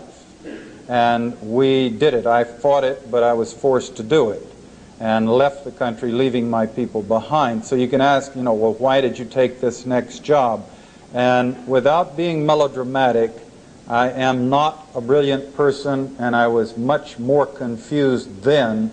So there was no brilliance in my decision, but quite literally I went out and sat on a rock in Great Falls Park out here and muddled about what should I do. And the one thing I just could not get out of my mind is, after all these years in the field running operations that did not make sense in terms of national security, in terms of the benefits to the United States that were hurting people, it seemed needlessly, I was being offered a job in the inner sanctum, where I would have access to every document that was written about the Angolan program and its rationales, every one copy, eyes only to the president, memo, note, letter, I would have access to, be part of. And I just couldn't resist it. If you want to dramatize it, you could say I made a deal with the devil. I felt like I was joining something that would be evil and criminal, but I could not resist being inside. And then once I got inside, I had to see it through to the end. And I worked extremely hard.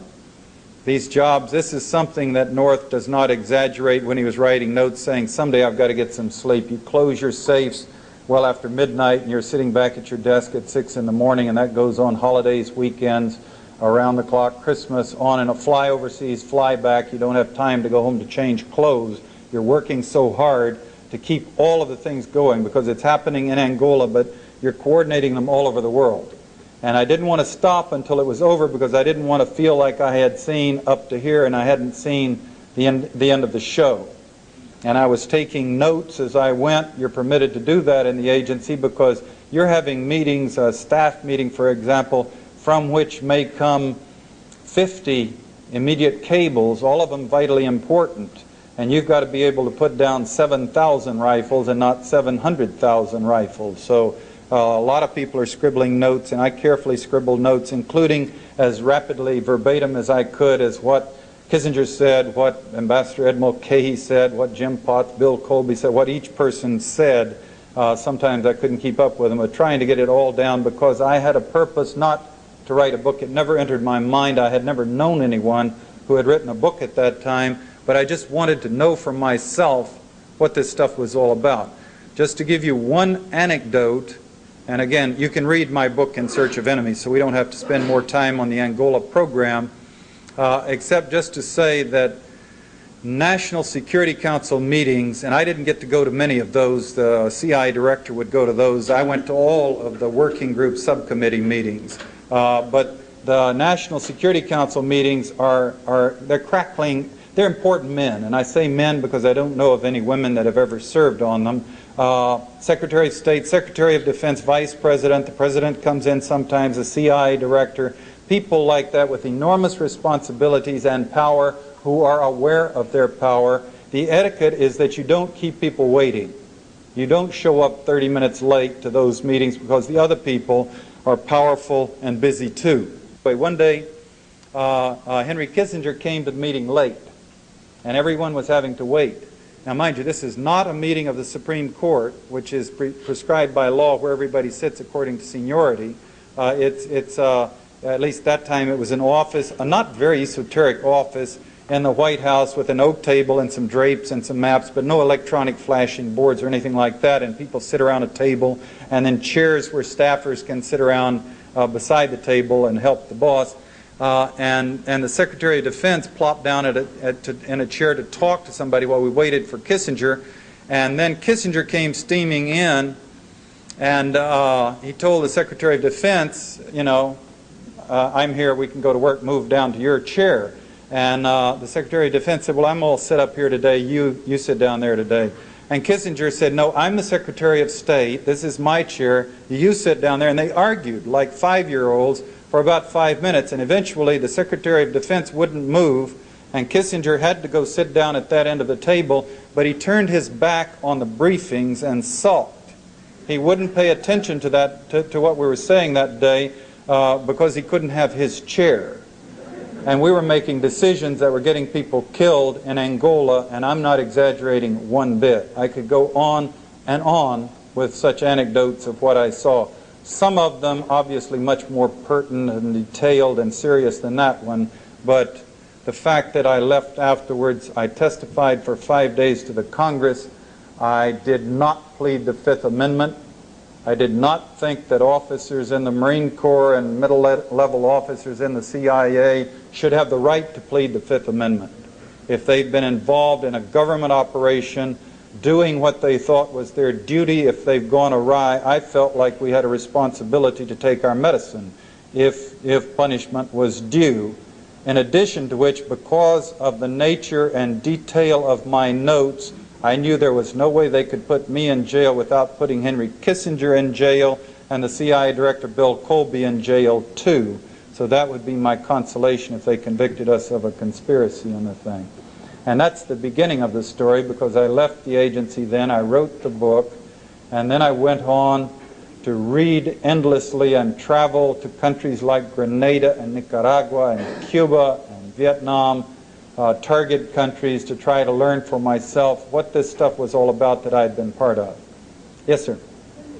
Could you please comment on Barbara Honegger's well-substantiated allegations of treason against Ronald Reagan and George Bush related to the CIA's murder of American military men in the October 1979 sabotage rescue mission in the Iranian desert in a bid to ensure Carter's defeat? Yeah, I certainly shall.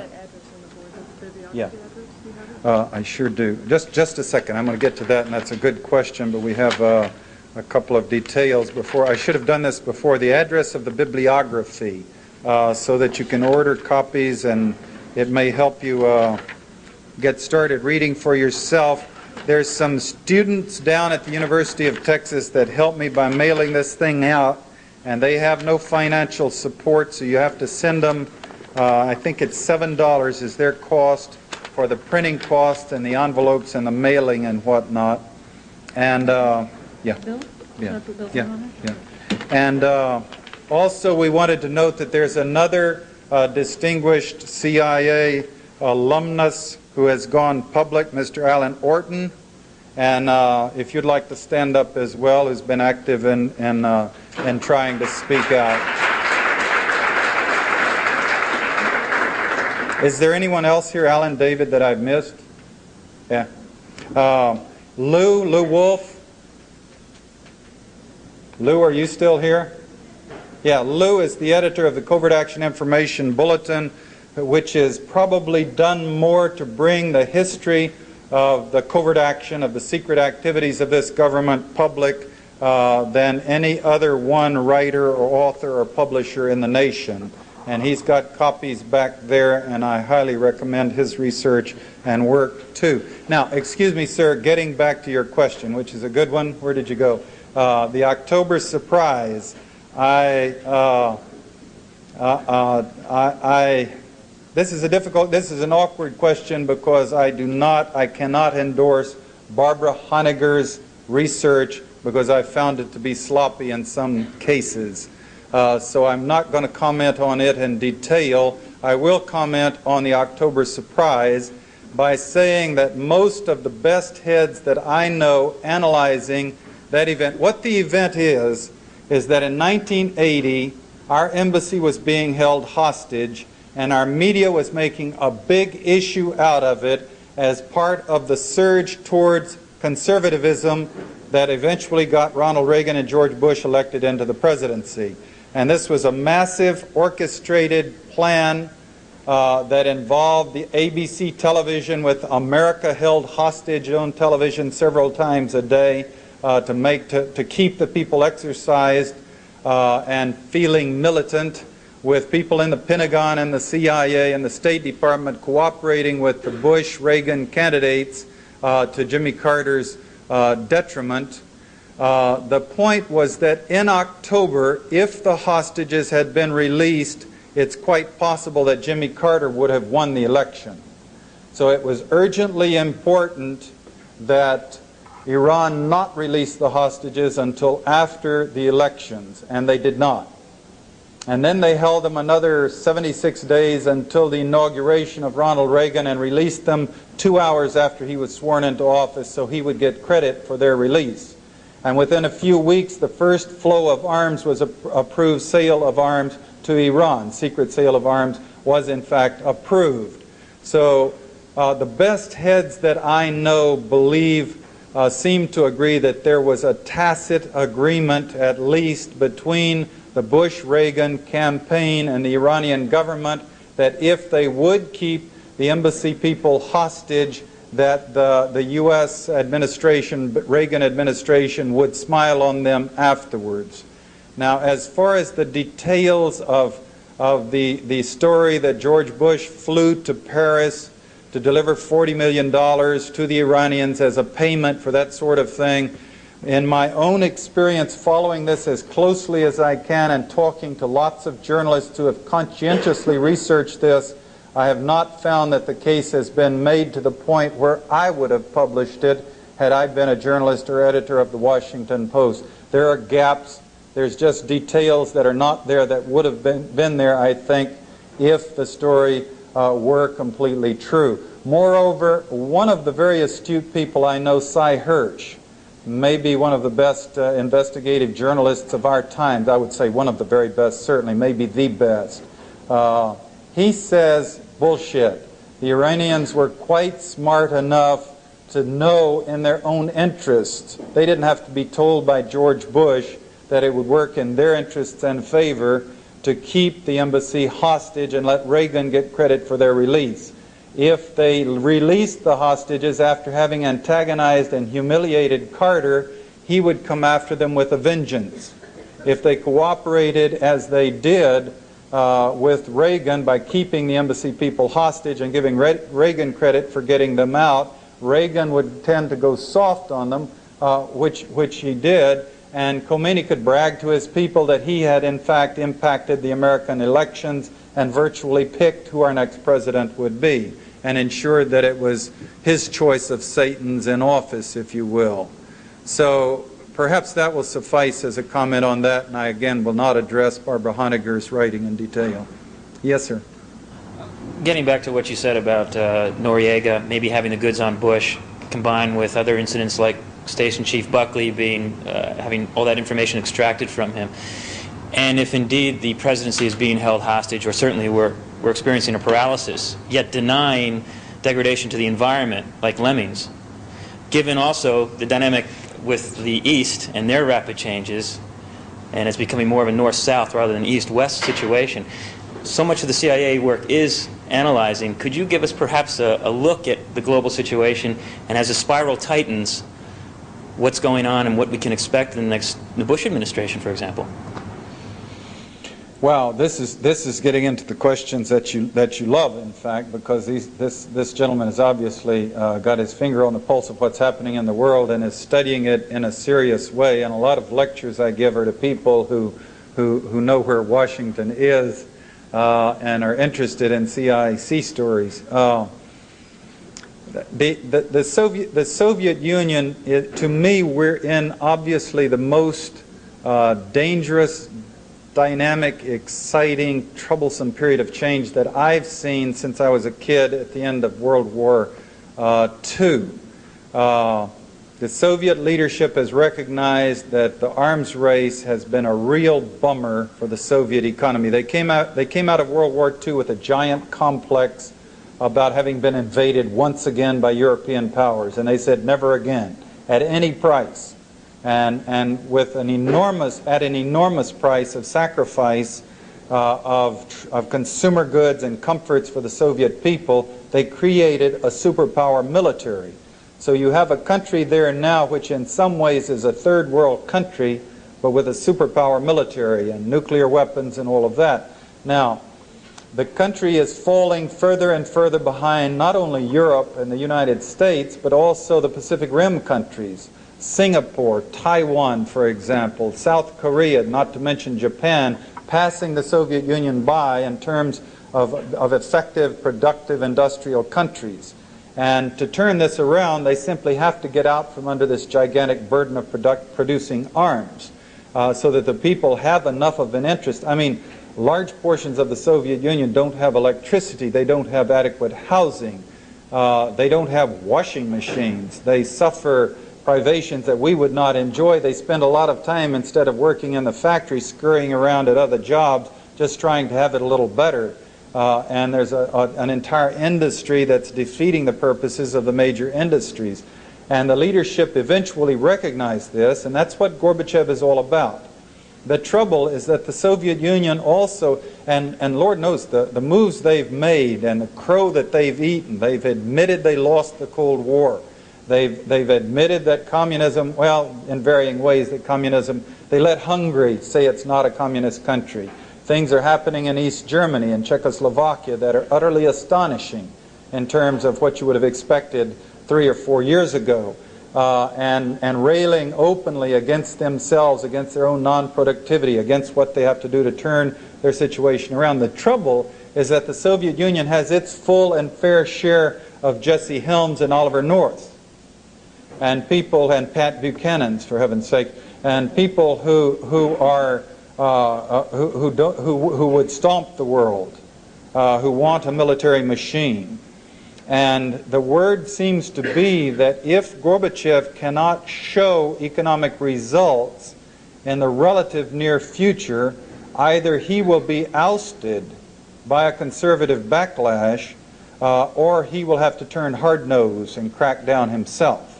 It seems to be very much with, now the map is being reconstructed whatever happens, but it seems to be very possible that in the next few years, and the Soviet economic problems are not problems that you can change in 2 years' time. 20 years, 50 years, yes.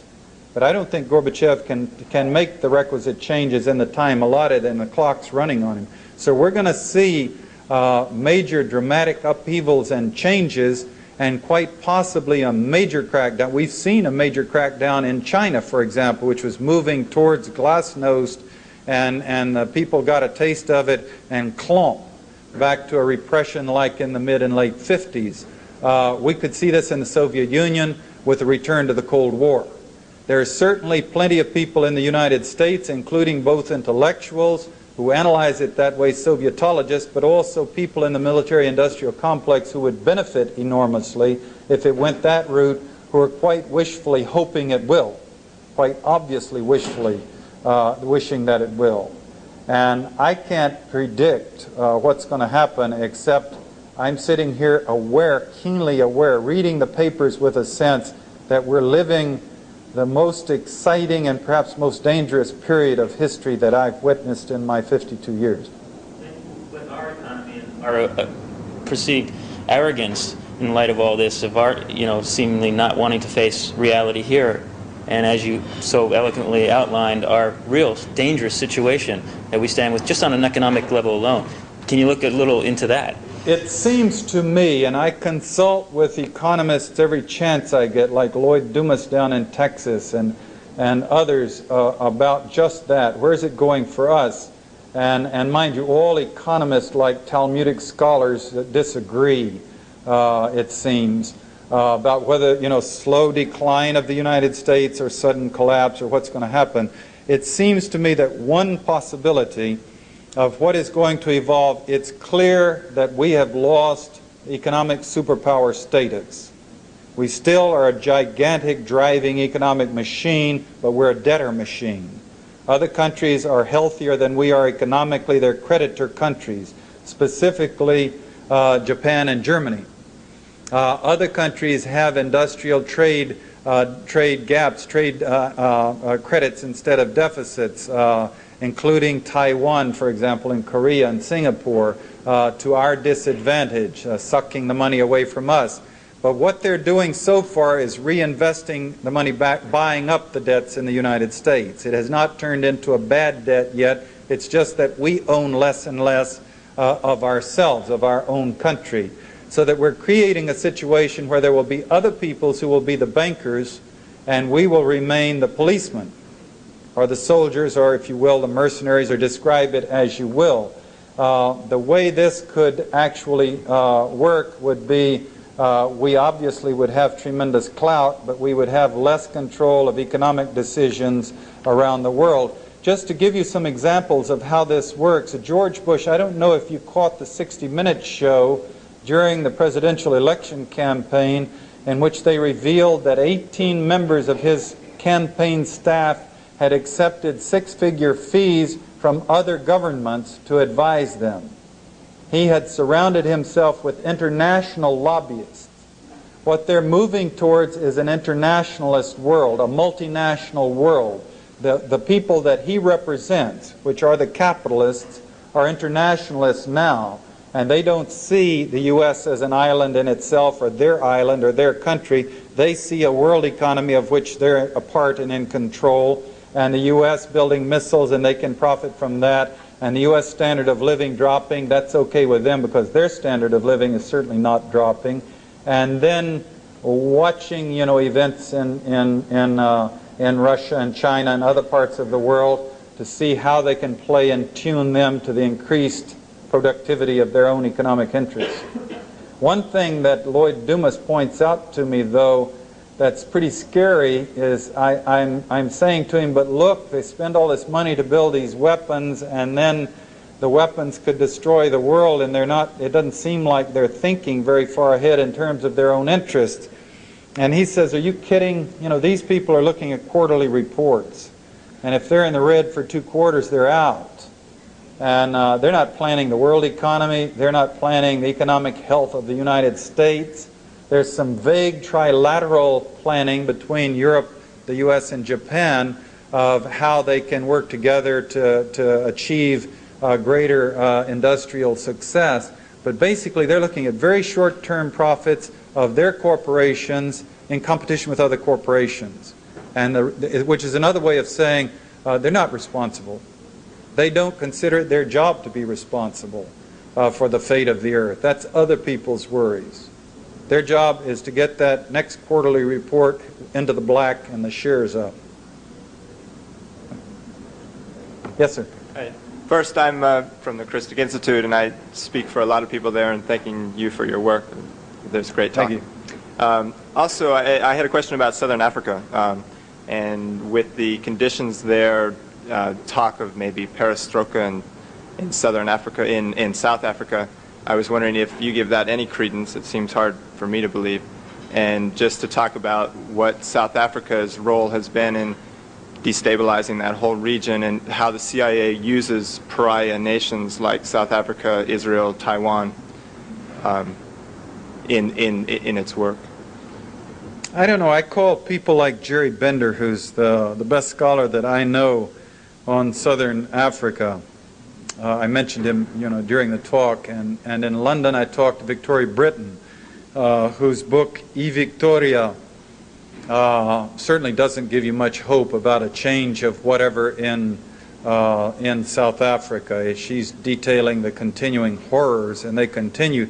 Nevertheless, they seem to be releasing some long-term prisoners, political prisoners, and I read in the paper today that they seem to be making plans to release Mandela himself.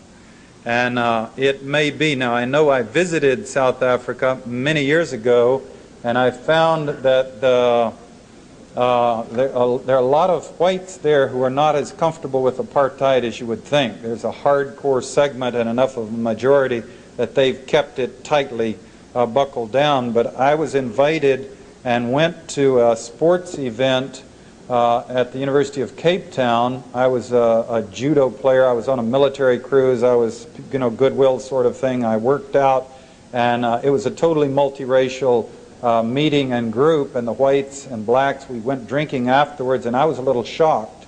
And they were saying that the whites that were in that group were saying how they didn't think apartheid was fair or right at all.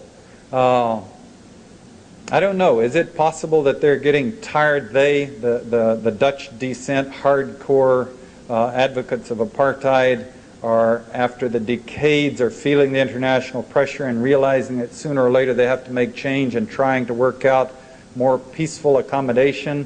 This is what they would have us believe. Still a lot of violence going along. Still a lot of suffering going on.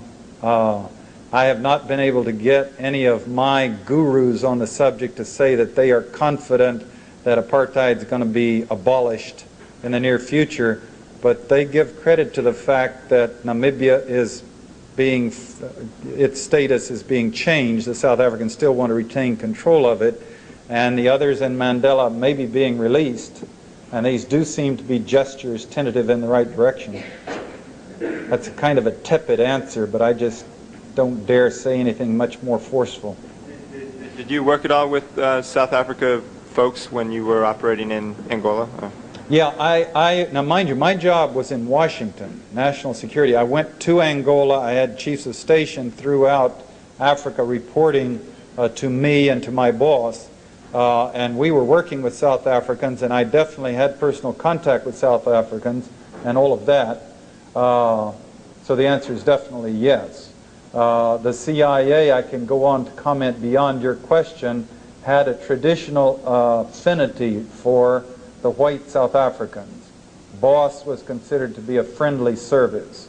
When I first joined the CIA, I found the deputy chief of the Africa Division was waiting for his retirement job, which he had selected for himself to be Pretoria, because it was considered to be the prize of all jobs, because the climate is wonderful, it is a beloved country, or could be, and your job was, the CIA did not run any operations there because that might offend BOSS, and so you got to play tennis and chess and go to the cocktail party and be in the circuit with the elite of the white South African society.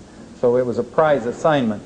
Years later, I find John Kelly researching with, I think it was CBS television, breaking the story that it was the CIA that originally fingered Nelson Mandela to BOSS for his arrest 20 years ago, whatever it was, years ago now. So there's been a very intimate relationship between the two.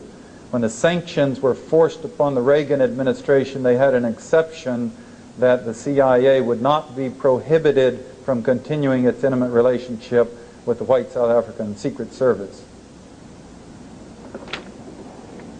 Yes, sir. Yeah, I was first. I noted that you seemed not to mention too much about Afghanistan, which, as you mentioned, is the largest covert operation, arguably since World War II. I wondered, at the risk of being a bit specific. Sorry, Lardner. At the risk of being a bit specific, I wondered if you might comment on what many believe the covert operation, CIA covert operation in Afghanistan, is run by only a handful of men. And how is it that the CIA, if you believe that, if you're familiar with it, and whether or not, how could that come about that the CIA would let that happen, or was it a policy, or did it just come about like that, or could you comment on that? You're saying that it was run by a handful of CIA men? Well, that it still is, but that it was much smaller, a much smaller group of men than typically most people that for such a large operation should have been in charge for such a large operation. Well, this operation, we get glimmers and glimpses of the budget now and then, hundreds of millions of dollars, and we get a sense of its size, which would make it, I mean, at times when the Contra program was getting $19 million and then $100 million increments, they were getting hundreds of millions of dollars. So it seemed to be a much larger operation. It was never controversial. The administration never chose to make it a controversial issue, which they chose to make the Contra program a public issue. They wanted to, apparently because they wanted to condition the nation to an eventual invasion of Nicaragua. They did not want to have a public debate about Afghanistan, and it was not a situation where they were as vulnerable because there was a Soviet army there. So it was harder for people in this country to marshal a protest of the CIA going in to help the Afghani people. Now, in fact, there was a lot of cynicism in it that could have been brought out. The Soviet invasion, in fact, was provoked by the CIA trying to engineer a coup d'etat that would have created a government on the Soviet flank that would have been loyal to the CIA, as Iran had been under the Shah, more or less. And the Soviets, not willing to let that happen, put in their troops. So there's that kind of complexity behind the scenes. And then this massive flow of arms and relatively little information about the details of how it was run. I have not commented on it in great length because it was not an area of operations where I ever served when I was with the government, nor is it an area that I visited since I left the government, nor has there been a great mass of information available about it, and therefore, rather than speculate, I've just mentioned it in passing. If they did manage to manage it with fewer people, it would mean that they were setting up pipelines, fewer CI staff people. They were setting up pipelines to funnel the money and the arms to the forces that they were supporting in Afghanistan, and this might or might not be a factor in more of that being used to smuggle drugs to other enterprises, and Stinger missiles getting lost and floating around the terrorist community. So we're faced now, there are, 50-odd Stinger missiles that are missing now, that are not accounted for, that might appear in Ireland, for example, or somewhere else. And the people who worry about terrorism are sweating that with good reason. Yes? I was really interested to hear you explain how the destruction of the environment figured into everything else you were talking about. Yes. The destruction of the environment, of course, is in some ways there's only the parallel of just the indifference to the fate of the Earth. The same mentality that would produce 60,000 thermonuclear weapons and bluff and play with them is the same mentality that's saying we're not going to be here very long anyway. It's the James Watt syndrome, saying the fate of the Earth, the end of the Earth is in sight. God put these things on Earth for us to use them, so we might as well chop down the trees, you know, and D-Day will come when the last tree is felled, when the Earth ends anyway.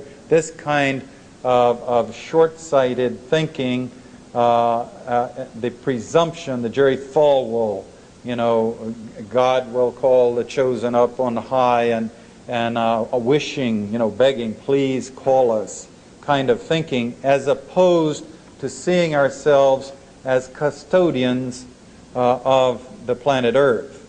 It's taken, as Carl Sagan points out, 4 billion torturous years to evolve to the point where we are today. We, whatever we are we going to pass on something for, you know, that will be here another billion years? Or will it be here another 25 years?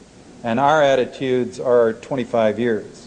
We're doing things now that if we move to correct in terms of the greenhouse effect, in terms of the toxic wastes. I mean, they're running studies now. Carl Sagan has sent me some material on this from papers that he's delivered, and because I'm finishing up a book on the subject of the arms race, showing how they're spending X billions of dollars to study how these toxic materials could be stored safely for 10,000 years. Because that's the maximum amount of time that they can possibly estimate the state of the crust of the world's, you know, they can't plan beyond that. But the stuff will be toxic 50,000 or more years. And so, you know, we're not planning that far down the road. But getting more specific, beyond just the arrogance, you get into the weapons plants. where managers of the plants have some radioactive gases or liquids that they need to get rid of. And if they go to the Congress and say, we have this problem, we need $10 billion to find a way to store these things, it becomes a big, stinky political issue. So they just quietly open the vents and let them blow out into the atmosphere and dump them into, in Pantex. And this, by the way, the media got onto this finally. We've had it in the peace community for decades. The best book I can think of on the subject is Wasserman and Solomon's book, Killing Our Own, which is an excellent book summarizing this kind of, and details of this kind of activity. But at the Pantex plant in near Amarillo, Texas, they had these hot radioactive liquids, and again, they didn't want to go to Congress and ask for money, so they dug what we call tanks in the ground. That's the farmers dig tanks with bulldozers and to collect rainwater for the cattle to drink. They scraped out these flat tanks in the ground and poured the stuff in there without sealing it. Not, I mean, with rubber or concrete or anything. They just poured the stuff in there so it could percolate down into the Oglala aquifer, or blow, the winds are quite strong, blow into neighboring fields or evaporate up into the air. And that was their donation to the environment, just to save money and embarrassment. Now, there is a move afoot to investigate these things and to talk about cleaning it up and to talk about criminal charges for the directors of some of these plants. So, we are making dents on some of this. These thousands of books that are out now, the 120 books on my list, are almost all written in the 80s. I should have gone on one more minute in my talk to point out that your effort, some of you, I was on the other side, stopped the Vietnam War eventually. 2 million people had been killed, but if you hadn't risen up and taken to the streets and made them get out, 4 million people would have been killed. And I will flatly assert that we stopped and blocked the invasion of Central America during the 80s. We, all of us, myself, Lou Wolfe, David, Allen, all of us, a lot of you, the Reagan administration had clearly committed itself to orchestrating this nation into a war, and they'd picked Nicaragua. And they were blocked by the Joint Chiefs of Staff and the Secretary of Defense, Caspar Weinberger, in open debates. He was saying, not with my Defense Department until you can sell it to the American people so they will applaud the troops coming home. No more Vietnams. No more unpopular wars. We will not do it unless you can sell it in advance to the people. And we kept the vigilance of the people up to 66 to 70% against a military intervention, so that Weinberger himself was saying, no, not, and Gorman and Galvin down in the South Command and the Joint Chiefs are saying, no way until the people buy it. If you can get the percentages down to 55% in favor of it, we'll think about it. So we can make a difference, and we are making a difference in terms of the accountability of plant directors, for example, in the munitions and arms plants. Not enough, not fast enough. The problem is much greater. But at the same time, we do have them talking. We did get an INF treaty. We did stop the Central American War. You grab at straws of hope because you need hope in order to keep your energies up. Yes, sir. Keep hope alive. Two brief things. One, to the remaining audience, a shameless plug. Common Concerns Bookstore in DuPont Circle on Connecticut Avenue carries many, if not all, of the books that Mr. Stockwell is describing. Question addressed to you, a bit personal, just what, if you could briefly outline or describe anything that your detractors has to say about you and your goals that has a shred of credibility. In other words, play the devil's advocate with yourself for just a moment. Is there anything that you personally find on target that's like anti questions your message? That I have trouble handling? They don't have a question they can present in the lectures that we don't have the answers to. We have staked out the intellectual high ground. Some of the fiercest battles that I've been in since I've been out have been Lilliputians, Gulliver's Travels arguments about which end of the egg in terms of how we should go about our struggle. arguing about details of accuracy with Barbara Honecker and others, in which my position, and I think Lou's, I know, and David's and the others, are that he was the director of research for a while with Christic, that we have the strongest one single thing we have is the intellectual high ground. And we just simply cannot compromise, we cannot bullshit, we cannot be loose, we can't say the end justifies the means, therefore go ahead and say it because it has a nice ring to it, because the basis of our case is hard, solid facts. And for that reason, I sometimes, I'm a little, I'm always a little turned on in lectures when last night in Brockport, New York, a guy stood up and said, "Mr. Stockwell, I want you to tell us about all of these fictional novels you guys are writing and making fortunes on." And I said, "Excuse me, before you finish your question, what is a fictional novel?" And then he said, "Come on, don't give me any shit. I know you went into this to make a lot of money and you're ripping off everybody and everything." And I went on to point out, I said, "Sir, you have me confused with Oliver North. You know, my lecture fees at best run 10% to 5% of his. He's made millions of dollars by lying, by destroying. He did a lot more damage to Ronald Reagan than I ever did, by running operations that killed people in Central America, by collaborating with drug smugglers, and he just got his pension restored, and I have no pension. I had a guy nailed me on a talk show in Denver, radio talk show, and he said, "What's your retirement check? How do you dare accept your retirement checks while you attack the government the way you're doing?" And I said, "Who retired? I quit." And he said, "Come on now, you retired." "No, I quit. I was 40 years old. I was not eligible for retirement. I quit.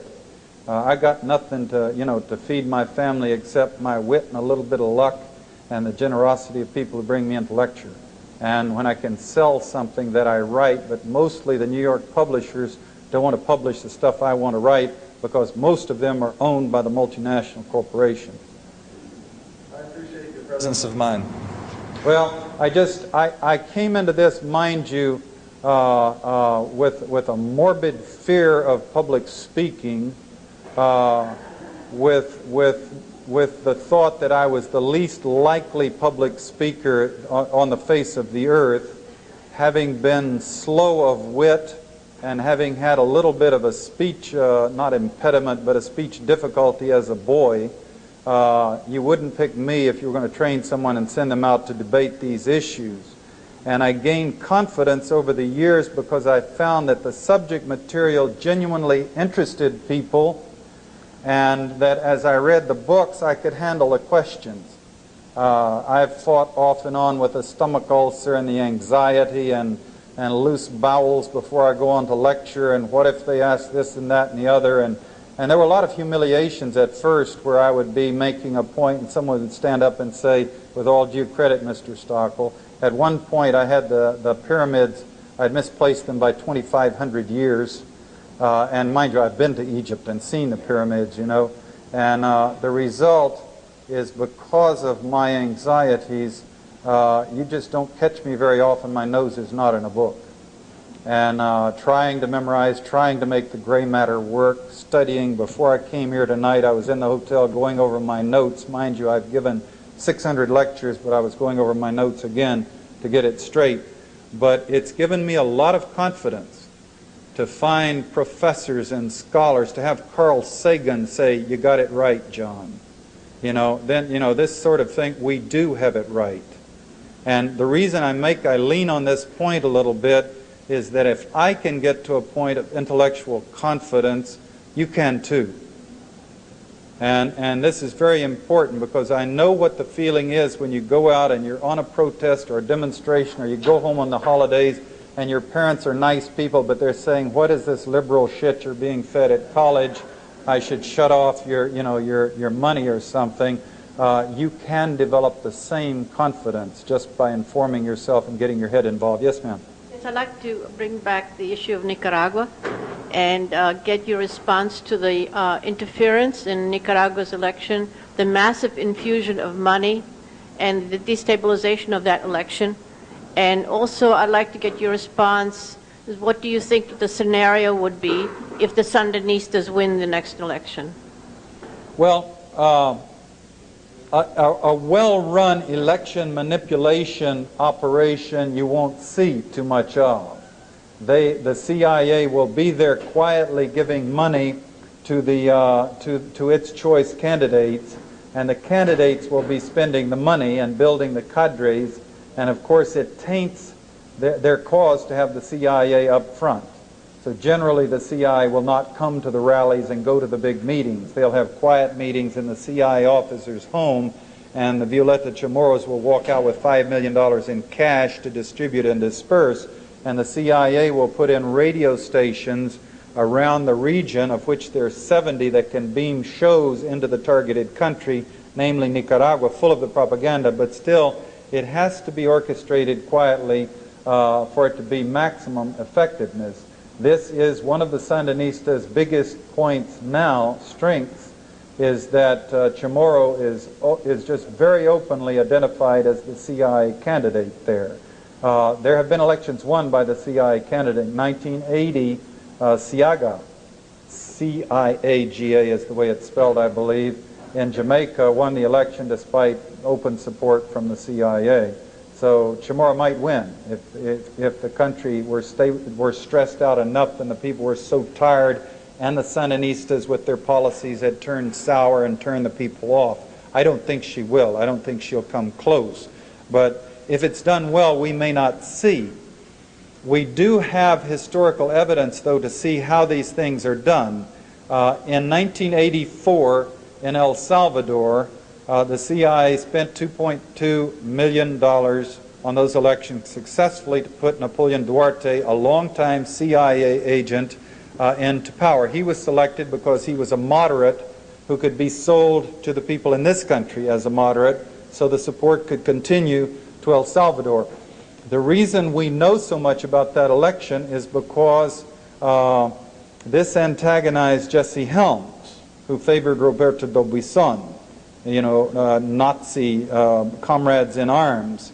And so he went public. From his position on the Senate Foreign Relations Committee, he got himself briefed of the truth of what the CIA had done, and he held a press conference and told us in great rage about how much money, how it had been spent. Some of the things I recall, they hired organized teams of journalists from Europe and around and flew them on blue-chip tours of El Salvador, guiding them through, taking nice care of them, and paying them off handsomely to go back and write articles that would create international sympathy for Duarte's campaign. They're obviously doing the same thing with Chamorro. In this get-together in Costa Rica, she was clearly presented in the most favorable light by not just Bush, but Arias and all the others. And so that's a little evidence right there of the ploy and what they're doing. Now, he went public very shortly after the elections, which I believe were in April of '84, were they not? In El Salvador. You can go through and flip through the microfilms and find his statements about that. He was quite enraged. And I used it against him in my lecture. I pointed out that he says I'm a traitor when I reveal stuff, but he was revealing sensitive briefings. But he has Washington sufficiently terrorized that no one castigated him for revealing that secret information. Holly Sklar footnotes it. And Washington's War on Nicaragua, Holly Sklar's book, yes. By the way, which is an excellent book, again, for a case study of a covert action, and a case study of that one in particular. Now, presuming that the Sandinistas win, we can look forward for continued pressure from Bush, continued Contra activity, continued economic embargo, economic destabilization, and at worst, from Bush's interests, another run on the presidential election the next time around. If nothing else, if works to get the Sandinistas out, then the next time elections come up, they will have that much more water under the bridge, that much more suffering by the Nicaraguan people, and Violeta Chamorro presumably having that many more years to campaign. I still think that there is a possibility that Nicaragua would be the location of our next war.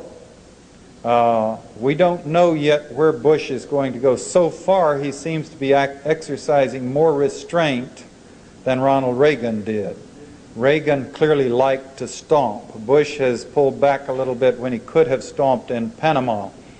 This may be because he intends to maintain throughout his 8 years more restraint, because he believes that he and the people he represents, they're picking our pockets. The money is being transferred from the poor and the middle classes to the capitalists at a tremendous rate in the last 8 years and right now. If they exercise the people with something unpopular like a war, then we may rise up and force them to go back. You know, we may wake up. And he may, in fact, see his role as to keep the lid on and not provoke the people throughout. However, if the economic situation in the U.S. worsens and the deficit thing comes to a head and the problems become much more intense and the people start grumbling loudly, traditionally they crank out a war to distract the people.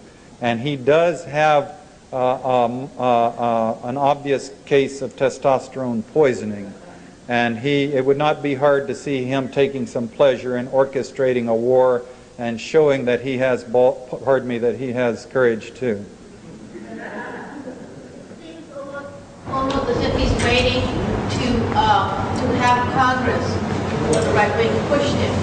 He's taking sort of pride in that he's the calm one, and it's because he wants to look good. He wants to let everybody else do the pushing. This is exactly what I'm trying to say, is that it may be that his policies generally are to keep it cool throughout, but it may also that he's posturing so that he will be forced into a war. And that this is the way that they are trying to orchestrate the frustration in the American people, so when he finally puts the U.S. troops into Panama, people will applaud and demonstrate in the streets. And if that's his plan, then you could look for it to happen perhaps in before the next election process, if there's a serious challenge to him. Yes, sir. Thank you, Mr. Stockwell. Two quick questions. First of all, any facts emerging about the death of Zia al-Haq in Pakistan? And second question, the FBI has had a long history of intimidating people like you, and I think of poor Carl Robeson and the recent biography written about him and his trials and tribulations. So my second question is this sort of campaign of intimidation of American citizens going on today?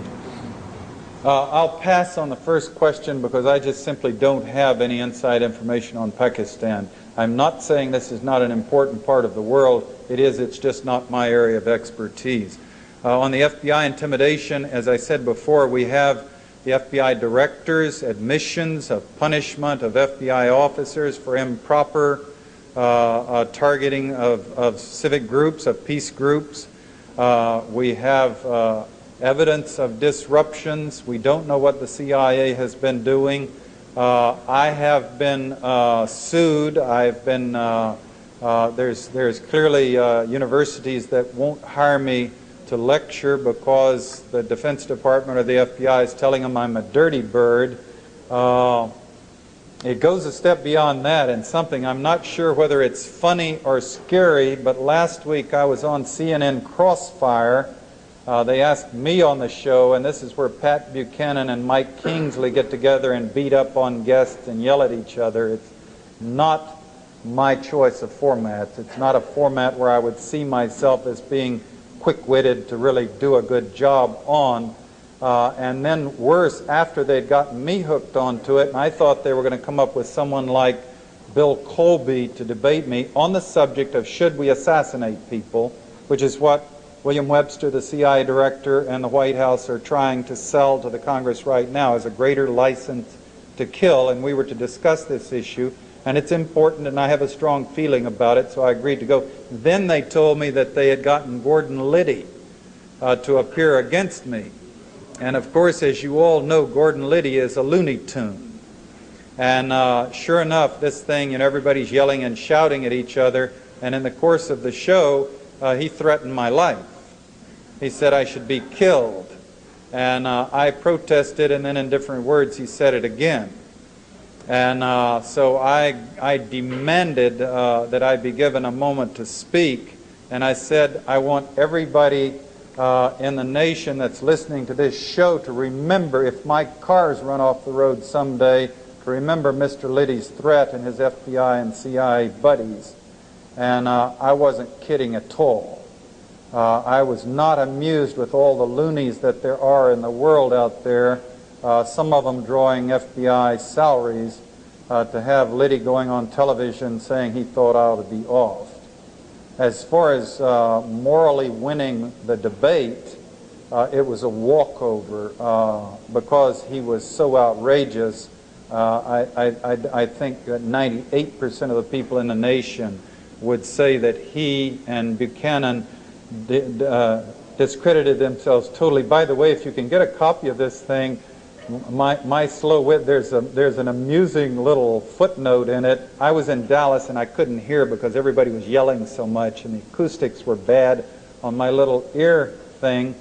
But Buchanan wanted to stick it to me, and he said that if you have a terrorist like this man, Ahmad Gibral, he said, as I heard it, who's clearly killing people, and we had a chance to get him, should we not go in and kill him? And my answer is, well, if you're going to do it fairly, you would also go after Luis Posada Carillas and his friend George Bush, would you not? And his eyes went kind of crossed. And now, where my wit was too slow to really nail him is, I can't think of, maybe David can, I can't think of any renowned terrorist named Ahmad Gibral, but there was an Ahmad Khalil, who was the assassin in La Pinca. And I would love to have been quick enough thinking to say, did you mean Ahmad Khalil, the CIA assassin in La Pinca who blew up Eden Pastora and Martha Honey and Tony Abergad? And should we kill him? You know, I had an opening and I missed it. I don't know. But I still made the point pretty good. His eyes crossed and he backed away from the question. Yes, sir. What governmental mechanisms would you recommend to bring the National Security Council and the Central Intelligence Agency under the system of checks and balances that would hopefully prevent some of these atrocities that you've enlightened us about tonight? Well, this is a tough basic problem that was debated bitterly after World War II when the OSS had a mystique and they were discussing whether or not we should have a CIA or a Central Intelligence. And in fact, the OSS, I've been working on a book that I've started writing on that begins back in those days, fiction, and it's quite not surprising at all when I think about it, but by the end of the war, the OSS had become deeply involved in corruption, international smuggling. In Germany, right after the war, the equivalent of $2.5 billion in gold and jewelry from the Reichsbank disappeared. And the intelligence officers were involved like sharks in getting bites and bits and pieces of that. And there were studies done on this, and Truman at first had deep reservations about keeping a secret branch of the government going at all because of the corruption. And then he got into the Cold War and got gung-ho and was pushing them. And then later in retirement, he again regretted essentially what he had done. The problem, very simply, is how do you have a controlled little bit of cancer in a free society? Can you trust people with secrecy and the license to run deadly operations? And how are you going to control them? In J. Edgar Hoover's case, he turned the energies of the FBI into building files on congressmen and senators so he could blackmail them, so he could keep them from doing their duty to the public and people of this country. I would say that's a pretty clear lesson learned. And the CIA's involvement in our politics goes back to the Dewey-Truman election campaign when the CIA was using secret funds trying to get Dewey in and Truman out. And then you get the assassination of President Kennedy. And again, go and read those books for yourself. That's massive involvement in in democracy, if you will. And my sense is very clear of this. It was not when I first left the agency, but the more I read and the more I study it, the more I say that I used to say we should take our chances on facing the world without a secret, deadly arm.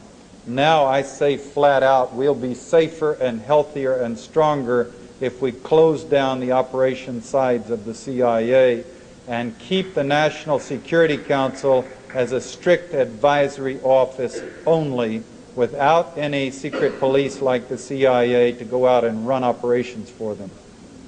We need good intelligence, but we don't get it from the CIA machine. I think the people standing at the mics now, that's going to be all the questions we can take. Yes, I must say I'm very impressed with your stamina. It seems to outlast more of your listeners. My question has to, you seem to agree with most analysts that the next Vietnam will probably come in Nicaragua. I personally think that it's more likely to come in El Salvador or even in Honduras, going to war to protect one of our erstwhile allies. And I'm interested if you know of any current covert operations there helping our allies in the wars that are going on in El Salvador and in Honduras, leading us to the second Vietnam in those countries, and perhaps in comparison with how covert ops operated to help us get involved in the first Vietnam. Well, you notice throughout the evening I've referred to the Central American War and not the Nicaraguan War, because I have presumed all along, and we, various people agreeing and disagreeing vigorously, but scholars and studiers of these things over the 80s about the likelihood of a Central American War and where and how it would happen. I think we've all pretty well presumed that it would encompass El Salvador, and it would be run from the USS Honduras would be the immobile air carrier from which we would fly the missions. And Nicaragua was being groomed as the clear trigger and target. El Salvador was definitely a candidate to trigger the intervention of the U.S. military, and had they had an insurrection run amok or ignited an insurrection as opposed to what's happening now, they might have gone into El Salvador, but undoubtedly I felt they would move. And again, I don't mean to be egocentric, better minds than mine I'm talking to, and this is what we're concluding, sort of, that they would certainly have moved against Nicaragua as well. I've never seen it being a war against Honduras. Honduras is, there's a saying we used to have in the agency that you can't buy countries of the third world, but you can rent them. And you quit making payments, and you know, you may lose your position there. But we've bought a pretty good investment in the 12 bases in Honduras, and I've never seen a situation developing where we would be at war with Honduras. Right, yeah, but with the revolutionary movements in Honduras or El Salvador, or even Guatemala's, where the revolutionary movements continue to grow, and we would go in to help our erstwhile allies, the governments. I could easily see a situation develop where we were going in, landing and staging through Honduras into fighting in El Salvador and Nicaragua and Panama. And we would be staging from Panama as well. And do you have any knowledge of current covert operations in, say, Honduras or Guatemala or El Salvador, which would, again, lead us step by step into actual military involvement there? Well, speculate. So. Well, but that would be a lengthy speculation, reviewing sort of read Holly Sklar's book. I mean, we would have to review, you know, the activities, and there's lots of things going on, and orchestrations of violence, and U.S. Pilots shooting up Salvadorian villages and provocations all over the place. Let me clarify one thing, and lest I am misquoted after tonight. I am not saying that I think we're on the brink of a Central American war.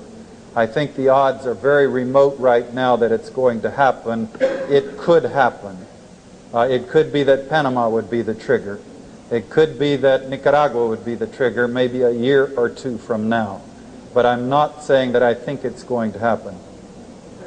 Thank you. I'd like you to elaborate on your comments that the best election manipulation is the ones that we don't see.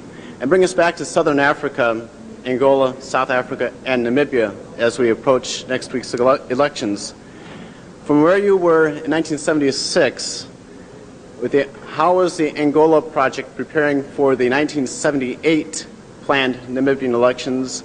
And were some of those highlights including the kind of tactics that we have seen in 1988 and 89, namely the massacre of SWAPO people inside Namibia in early April, using UNITA forces to help with the DTA US-backed party this summer during the registration period, and this week's forgery of United Nations Transitional Assistance Group documents?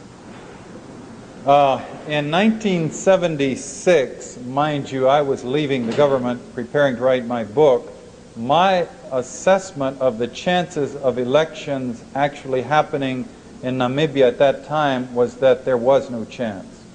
And I took that talk as being just simply not serious talk. I barely remember it. It has turned out now that the South Africans have yielded, and they're trying to do, obviously, I think, what we did in Nicaragua when we yielded and pulled out the Marines in '33 and leave behind a defense force that will give them good solid control behind a front like the El Salvadorian democracy or the Honduran democracy or the Guatemalan democracy. They'll have control, tight control of the country without taking all the international heat.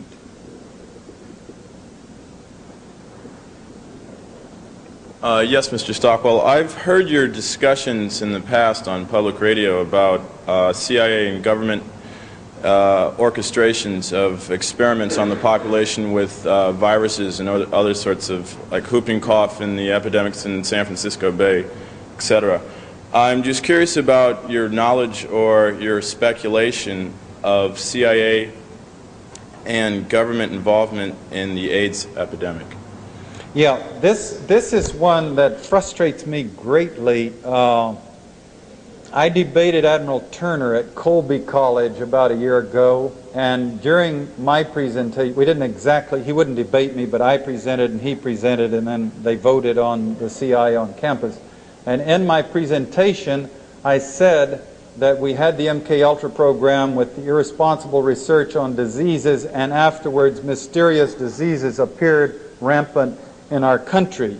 I did not say that I believed that AIDS was the direct product of the government experiments, but I was suggesting that we have certainly the right, in fact the obligation, to investigate. We know they were experimenting massively, and pseudoscientists, I call them, promiscuously with diseases on population groups, jerks running around taking sloppy notes about what was happening, and calling that experimentation. Like John le Carré's The Looking Glass War, doing it because they had a charter to do it, rather than because they were real scientists really trying to find out what would happen. It would seem to me, if you have a disease like AIDS appear, which is mysterious and unexplained, and you know that the government was experimenting carelessly, that we ought to have a vigorous, open investigation of what they did. We might find the clue to AIDS in there. My guess is that if there was such experimentation that did lead to AIDS, those files probably have been burned very quickly in the early 80s. But nevertheless, in that debate, I just mentioned the experimentation and the mysterious diseases, and I went back to the University of Maine a couple of nights ago, and two friendly supporters, the guy driving me from the airport and the professor who hosted me, said, by the way, I heard you did real well at Colby, but you really stepped in it on the subject of AIDS. And I said, what are you talking about? And they said, well, we heard you really lost the audience when you made these wild allegations about AIDS. And all I had said was just what I had said to you here. So this is one of these cases where they have staked out a version of the high ground so that if you even talk about the possibility of AIDS having derived from irresponsible government experimentation, you lose your audience. That's apparently what they were saying happened at Colby College there. Let me clarify my position. As I said to those two gentlemen, I don't back down an inch on that. We have the government experimenting with diseases, with viruses. We know that some of those viruses, like swine fever, resemble AIDS. I've even been known to crack jokes at lectures saying we haven't closed the link to see how the virus could get from human beings to swine, waiting for someone to say, well, they're pig fuckers, aren't they? You know, but they're experimenting with viruses that resemble AIDS, and we have AIDS appear. I demand, let me just say, I demand that we investigate fully and see if there is any linkage. And if there is, that we hold them accountable for it, and two, that we might find the key to how to solve it. By the way, until today, some of the best, I stay involved, I correspond with some lively, progressive, open-minded, responsible doctors, which means they're still members of the AMA, about the AIDS issue, and we argue a little bit, even though I'm not a scientist and I'm way over my head. But anyway, the best summary that I found today of what AIDS may be all about is the Covert Action Information Bulletin's articles, Lou's work. In 1987, they had to break it into two issues, one in September and one in December. And in that, the scientists that they had write about AIDS then, they do not present conclusions. They offer, as I recall, 6 possible scenarios from which AIDS may have derived. There's also an excellent book written by Jad Adams called AIDS, the HIV Myth. I think I've got that backwards. By St. Martin's Press this spring, where he raises a lot of questions. What he's really pointing out is that they don't even know that AIDS is caused by the HIV virus. It could be a passenger virus piggybacking on the same cause. They don't know anything about AIDS yet except some of its symptoms and some of its behavior patterns. Now, the health establishment seized upon it as an excuse to grab $1.5 billion of research money and got a big machine going again. AIDS remains something like the 15th killer in the United States today, a hideous, horrible disease. But since, if I've got my figures correct at this late hour, since it was discovered in 81, there have been 59,000 people die of AIDS. And that's a lot, and it's a terrible disease. But there's going to be 850,000 die this year alone of cardiovascular disease relating to eating beef and fats and smoking. Just to give you a sense of the relative proportion. And there's more research being done on AIDS and money being spent on it than there is, and propaganda being spent on it, to the discomfiture of the principal groups, which are the needle drug users and the homosexuals, than is being spent on how beef fats and Jesse Helms' tobacco kills whatever that figure is, more people, exponentially, algebraically more people. It's about time for me to bring this to and get to a glass of beer. Yes, ma'am. Yes, Mr. Stockwell. These public presentations that you give must be very upsetting for the CIA. Why aren't they doing more to stop you? Well, we haven't come to that point in this society where they can afford to gun down people who are speaking out without having a backlash that could shut them down. They're more paranoid of their survival than you might think. During the Watergate hearings, I remember well, this was before transistors, but everybody in the agency, just about every office, had a portable TV plugged in watching the hearings, because we were so mortified and terrified, because here some guys were being on trial. A president was thrown out of office. 18 members of his staff went to jail, including the Attorney General, for a little breaking and entering operation and covering it up. I mean, you know, you're supposed to do 3 of those before breakfast every morning. I mean, we presumed always that running these operations that we worked for the presidency, and that if you got caught, you would be quickly sent out on assignment to Ouagadougou for 2 years until the dust settled. Or the Attorney General and people would step in, and memos would be written, and you'd be let off the hook. And to realize that those two postal clerks, those two GS-9s who had been opening the mail were prosecuted. Now, their superiors were not, and they should have been. But I remember when I realized with a shock, the CIA had a whole wing of attorneys paid by the taxpayer, but they could not represent these people in a criminal trial. The law would not permit it. So these two GS-9s were out there trying to raise money for their own defense, and the CIA had to cut them off. And then in the Watergate thing, all the chiefs are saying, I don't know those people, I vaguely remember they worked in the office. I may have met them at a cocktail party sometime. You're on your own, Charlie, This is, of course, at the heart of what Gordon Liddy says, is if you work for someone, you should be willing to go to jail forever to protect them. Anyway, in the agency, we were a lot more paranoid about our vulnerability, about our being exposed, about remembering to burn files, about the fact that we could be closed down and prosecuted than people out in the community realize. And they're smart enough to know that if they start stomping those of us, and there are a bunch of us speaking out, that public opinion would turn against them. Now, in my own case, I'm quite ambivalent about this, because when when the lights are on and I'm feeling good and I'm awake, I note that I'm a blue-eyed wasp from the middle of the establishment, and I went public in the prescribed fashion in the States, testifying to the Congress, going on 60 Minutes, writing a book. I did not reveal names or codes, so I haven't made myself really very vulnerable, and I did not, partially because I just didn't have the opportunity, I did not reveal the kind of information that would put an Ed Wilson or a Frank Sturgis or a Theodore Shackley or Carlos Marcello in jail.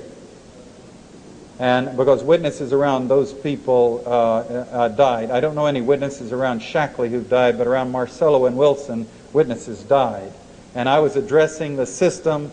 I just hadn't been involved in the kind of operations that would put the really heavy people in jail. I say that, and then at the same time I wake up at 4 o'clock most mornings saying, what the fuck have I gotten myself into, And I've got a little boy, and Gordon Liddy's threatening me on national television, and I have not intelligently directed the course of my life. And so I do suffer some anxiety, and then when I'm clear-headed and calm, I say, nah. The thing that's worried me the most was not that they would run an operation to kill me approved by the director, because it's too likely of that, me or my colleague Phil Agee or David or the others, Lou speaking out. There's too much chance that people would,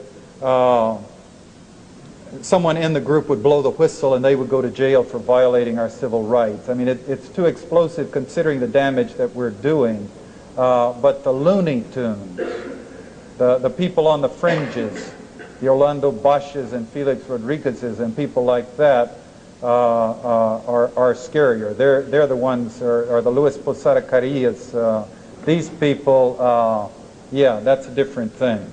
And they're at a level where they might get a phone call by someone saying, boy, that's a son of a bitch, I don't know why he's allowed to go around speaking out. And so they drive by and crank a few 357 rounds at you.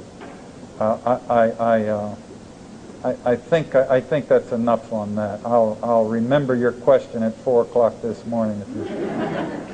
That's a fair question. Thank you very much.